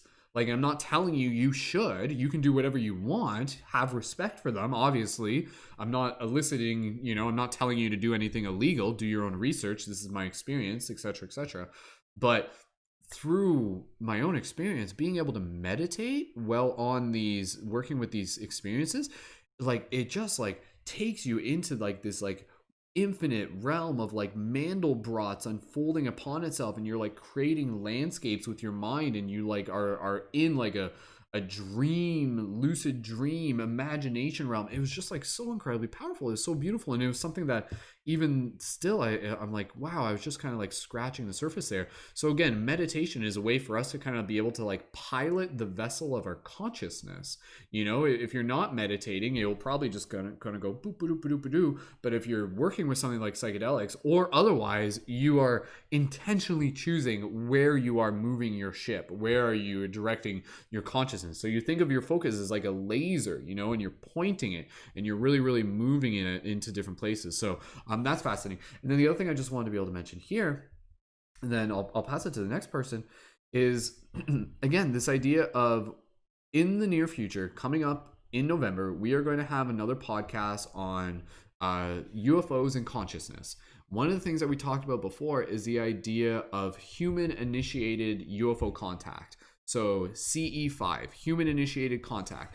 And the way how they talk about this, we'll talk more about this on the future episode, or even go back to the last part 1 that we did on UFOs and consciousness. It's in our podcast. Was basically humans can create contact with UFOs, higher dimensional entities, OUs, other us's, whatever we're calling them, through meditation. And the practice is quite simple. You drop into a mind-heart coherence, and then you kind of like visualize kind of connecting with them on a heart level, and then you visualize your location almost like a Google map, and then you kind of send out a signal. And so it's kind of like this idea that through meditation, it allows us to tap into this inner technology that can communicate across the freaking cosmos. Literally, like that's the idea, is that through meditation, it is in meditation that we are literally tapping into these like natural superhuman abilities, these like psychic abilities, and we can send information, we can connect with information. It's such an incredible, powerful way just to be able to look at what is possible. So again, stay tuned for that podcast. That's going to be a little bit more in the future, but really for me, I feel that again, meditation is an essential part of us tapping into our potential, leveling up as multidimensional beings, and also being able to give ourselves the ways and the method to be able to expand our relationships with other multidimensional entities. Quite literally, quite literally. So if you can practice meditation now, yes, that will help you talk to aliens in the future. There. Does that make meditation cool enough for you? Quite frankly, like, it's just like, how do we get the kids to meditate? Did you guys know you can talk to aliens if you meditate? Like, kind of. Like, I'm not joking when I say that. Like, it's there, man. So again, anyways, meditation holographically affects your entire day. And the thing with meditation, one of the most powerful things in meditation, this is one of the most powerful keys, and nobody else can give this to you. You are the only person who can create this key for you, and this key is consistency. Consistency with meditation is so incredibly valuable. Now, again, I'm not telling you that you literally have to meditate every day. You can take breaks, do whatever you want. But if you're really looking to be able to kind of get curious, do your best to be able to bring in some kind of routine, some kind of consistency into your practice. Maybe that's a few times a week. Maybe that's once every day. Maybe that's once every hour. But whatever it is, consistency in itself will really allow you to begin kind of like dropping into those deeper places of the meditation. And again, it's kind of those places where within those deeper spaces, you will also be able to kind of like receive gifts from the universe, visions, inspiration, insight, ideas, messages, healing, feelings, activation sensations, whatever it may be. But yeah, I think it's kind of one of those things, kind of similar with dreams, is that we receive the dreams that we are ready for. And when we're in meditation, I think if we can kind of practice meditation today, we're preparing to be able to use meditation to be able to as a means, as a medium, to really be able to receive and open ourselves to experiences that may almost be like, there's probably stuff that's outside of our realm of imagination. It's hard for us to even fully even know, but I hold space for the idea that yes, meditation will be pivotal within our collective shift in consciousness, and this is why we do global meditations. And again, reminder, November 11th, 8 p.m. EST. So just for everybody here, next week's schedule is going to be a little bit different. November 11th is on a Wednesday. We're going to do a special global meditation on November 11th on the Wednesday at 8 p.m. EST. As a bonus, this is just a side note, we're not talking about meditation right here, but we are and we aren't. As a bonus, Thursday evening next week, November 12th, we're going to do a special movie showing. We're actually going to show one of the movies that I made back in 2012, which is the 3 Days of Light movie, which is actually the festival where me and Selomon met. If you listen to that at the beginning, we're like, oh, we met at this festival called 3 Days of Light. We're gonna do like a movie screening of that. So we're gonna go to a little transformational festival and watch that. So if you guys are around Thursday at 8 p.m. EST, stick around for that. But again, reminder, Wednesday, November 11th at 8 p.m. EST, we're going to do a special November 11th global meditation. And again, as practicing, again, when we do the meditations, I haven't fully decided on what that meditation will be. I got to meditate to be able to meditate on what that meditation is going to be. So meta, right? It's meditation. Meditate. Yeah, right. Yeah. Meditation. The word meditation is basically layers within layers within layers.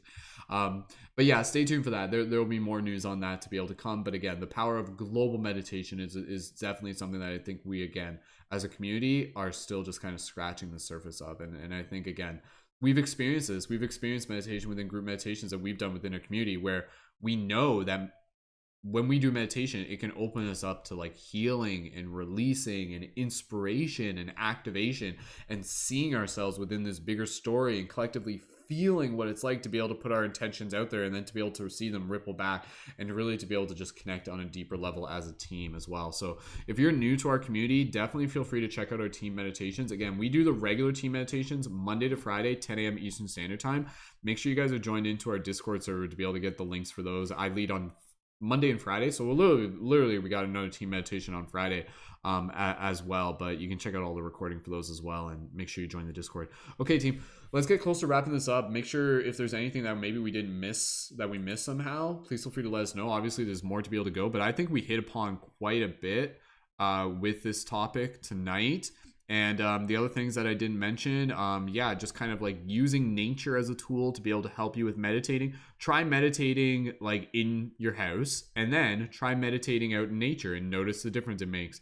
Connect with trees. Connect your biorhythm with the biorhythm of a tree. Go hug a tree. Notice the difference that makes. Using music. Music is a very, very powerful tool to be able to help drop you into a meditative state. Guided meditations. Even giving yourself like something to look at, something that Lauren was talking about earlier, like a visual. You can even have like a mandala, even like a visual like psychedelic art piece on your wall or whatever it may be, or something out in nature. Even an altar. Creating an altar for yourself is a great way to just be able to focus on meditation. You create the items in front of you, have them on the table, set that intention, and again, be able to pick and choose where your focus is at that given point. Yeah, I'll go over my notes, and again, if there's anything else I feel like we miss, let me know. But yeah, again, I think that our bodies are incredibly beautiful, advanced spiritual technology, and we are still just kind of beginning to tap into what it is that they are really capable of. And I think that through being able to attune ourselves, by being able to kind of like sharpen our focus, we allow ourselves to be able to receive additional inspiration and again, like messages and motivation from the cosmos, from ourselves, from our higher self. So meditation is the pathway to being able to connect with more of who we are on a personal and a galactic level. So okay, team, let's get close. Any other closing thoughts here? I know that was a little bit there, but I think that basically, yeah, that's a lot. That's a lot for one podcast. So anybody else, even just closing thoughts with gratitude, if you guys just want to add in any messages before we wrap it up, or if there is even any takeaway from today's podcast, please feel free, and we'll just kind of gently close off the broadcast here. Who wants to just be able to even just say thank you and good night and all that stuff, and then we'll do a little meditation after this. Kristen, go ahead. Yep. Yes, so much gratitude for each and every one of you beautiful souls. Gratitude for the wisdom shared and learned as well. Gratitude for being able to attend and hold this sacred space with each and every one of you.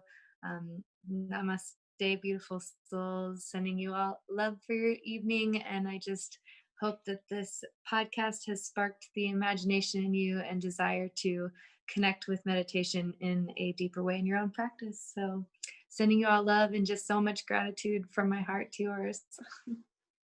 Awesome. And for those of you here, again, make sure you're connecting with the creators on today's podcast, like even in particular, like Kristen's led some meditation. So Kristen's got some meditations that you guys can check out, as well as several of the other leading members here as well, who are starting to get into the leading meditations. And it makes me so happy to see you guys leading meditations. It's really, really exciting.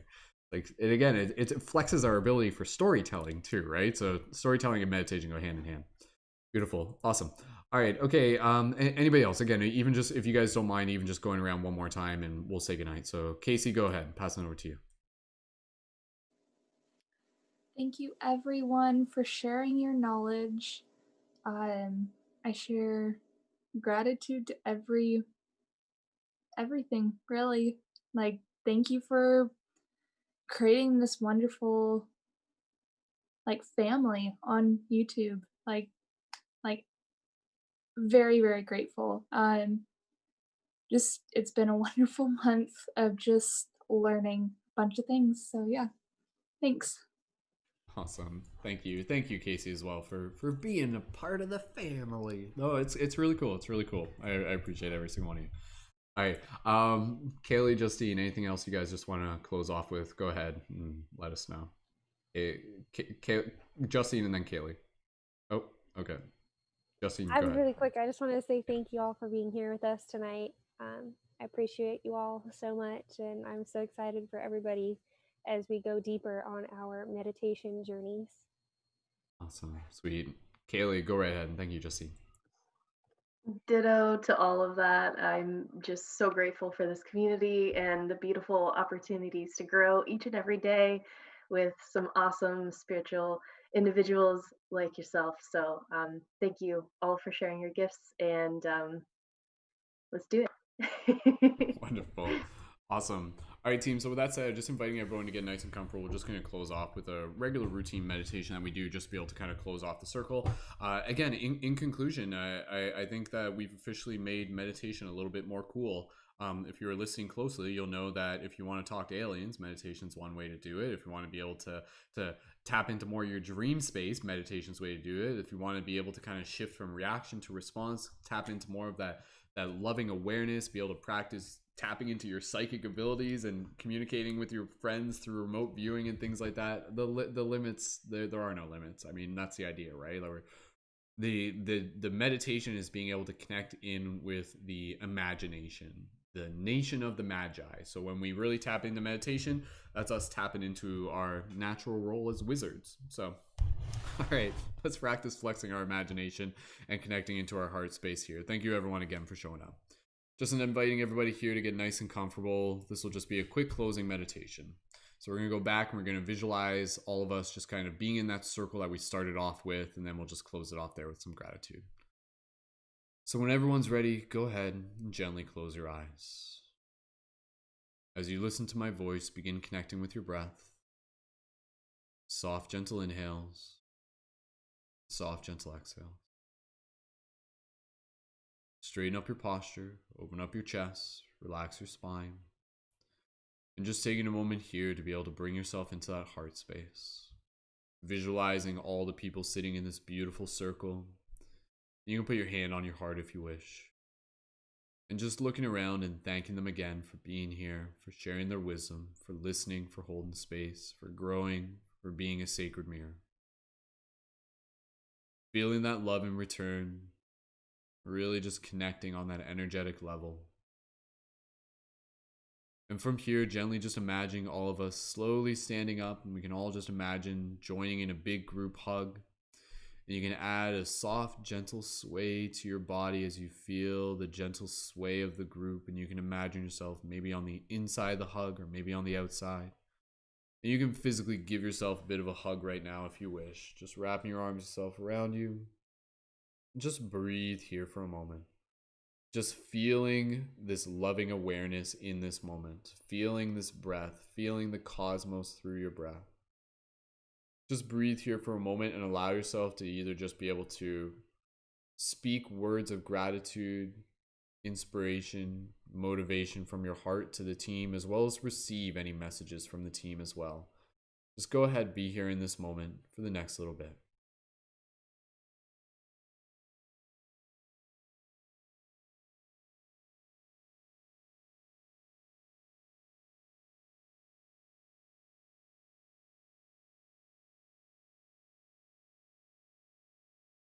Beautiful. Taking a few more breaths here. Any other message you want to put out to the team, go ahead and communicate that now. Expressing your gratitude. Expressing your excitement. Beautiful. And gently, you can release your hug and slowly imagine the group slowly just stepping apart a bit. And in this moment, you can just take another opportunity to be able to connect with your imagination as you just visualize maybe just saying hello to some of the amazing people who we got to connect with during tonight's podcast. Walking up, saying thank you to them. Feel free to give them a hug if you wish. And of course, feel free to come up and give me a hug. And I thank you again for showing up, for being a part of the team. And so from here, with this gratitude in our heart, we'll carry this with us beyond this moment, beyond this practice, beyond this podcast, into our life, into our work, into our community. And slowly from here, gently when you are ready, begin to bring your awareness back to your physical body as you wiggle your toes, wiggle your fingers, and gently open up your eyes and return your awareness to the space around you. Beautiful. Awesome. Good job, everyone. Welcome back. Thank you again, everyone, so much for joining in. That was a really, really important discussion that we had tonight. Again, after looking at the previous discussions that we've had, each one kind of leads into the next. So again, this one's going to be leading into next week's and beyond. And I really encourage you guys to go back and check out some of the past podcasts as well if you're new to this. One other thing I was going to say is a quick tip for meditation if you want something to be able to focus on. So again, quick little mindfulness practice. Pick a point of focus. Allow that to be the place that you return your focus back to. Notice the mind wander, and then when it does, gently bring it back. You can use your breath to do this. You can use a mantra, something like inhale, exhale, I am love, I am calmness, whatever it may be. But one thing in particular is also using the sensation of breathing through your nose and feeling the air leaving your nostrils. I know this sounds kind of particular, but it works. It works. If you just kind of like, and you just focus and you become very aware of the feeling of the air leaving your nostrils and entering your nostrils, and have that as your focal point. So again, using that focal point, like, wouldn't it be great if we had some sort of tool that could bring us back to the present moment? Oh, wait, we do. Yeah, it's called the breath. So, but again, just basically this idea that encouraging you to be able to just practice noticing when the mind wanders, and when it does, and meeting it with compassion and gently bringing it back to a point of focus. You stay there for as long as you're able to, notice when it wanders, and gently bring it back. You get good at doing this, and then again, you apply this to your everyday. When you're working on projects, when you're working on being present in a conversation, you'll notice your mind wander, and then when it does, you gently bring it back. You're out in a walk, you're out connecting with nature, you notice your mind wander, you gently bring it back. So bring yourself back to the present moment, bring yourself back to the place of focus, to productivity, to awareness, to gratitude, to connection, to love. So with that said, I think we're about ready to be able to wrap it up here. I'm sure there was some stuff that we probably didn't get into, but I think we definitely covered enough for today. And this is always going to be a topic that we'll always be going back to within the community, within the discussion as a team. So with that said, wrapping it up here, be sure to connect to the links for all of the creators on this podcast. If you're watching this live, just come back tomorrow and check the links there on YouTube as well. And again, for Spotify, you can find the YouTube link in the info for this video.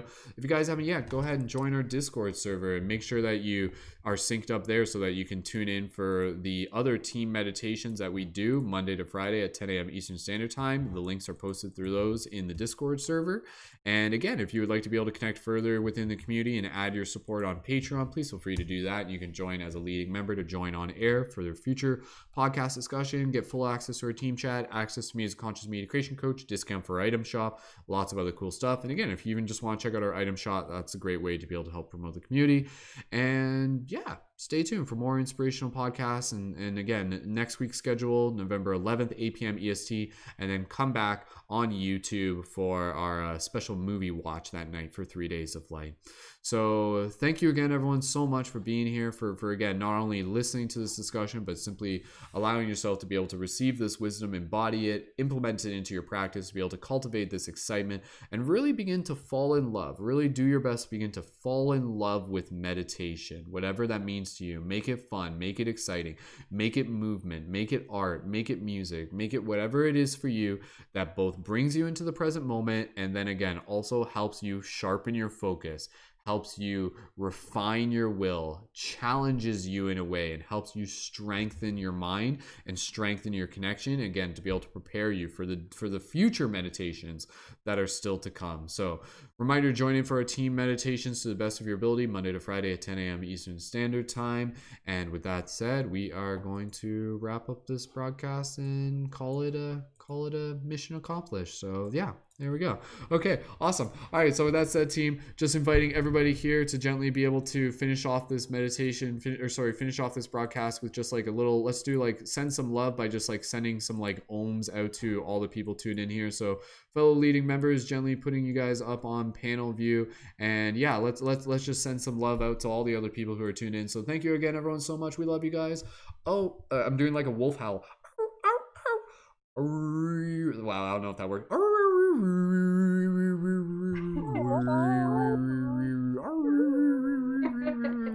That sounded perfect. Awesome. Good job, team. All right. Thank you again, everyone, so much. Leave your comments of gratitude in the YouTube chat. Tell your friends about what it is that we got going on here. On behalf of myself and the team at Paradigm Shift Central, thank you so much. Much love. Keep it shifty, and we will see you in the future. Peace, love, and wholeness.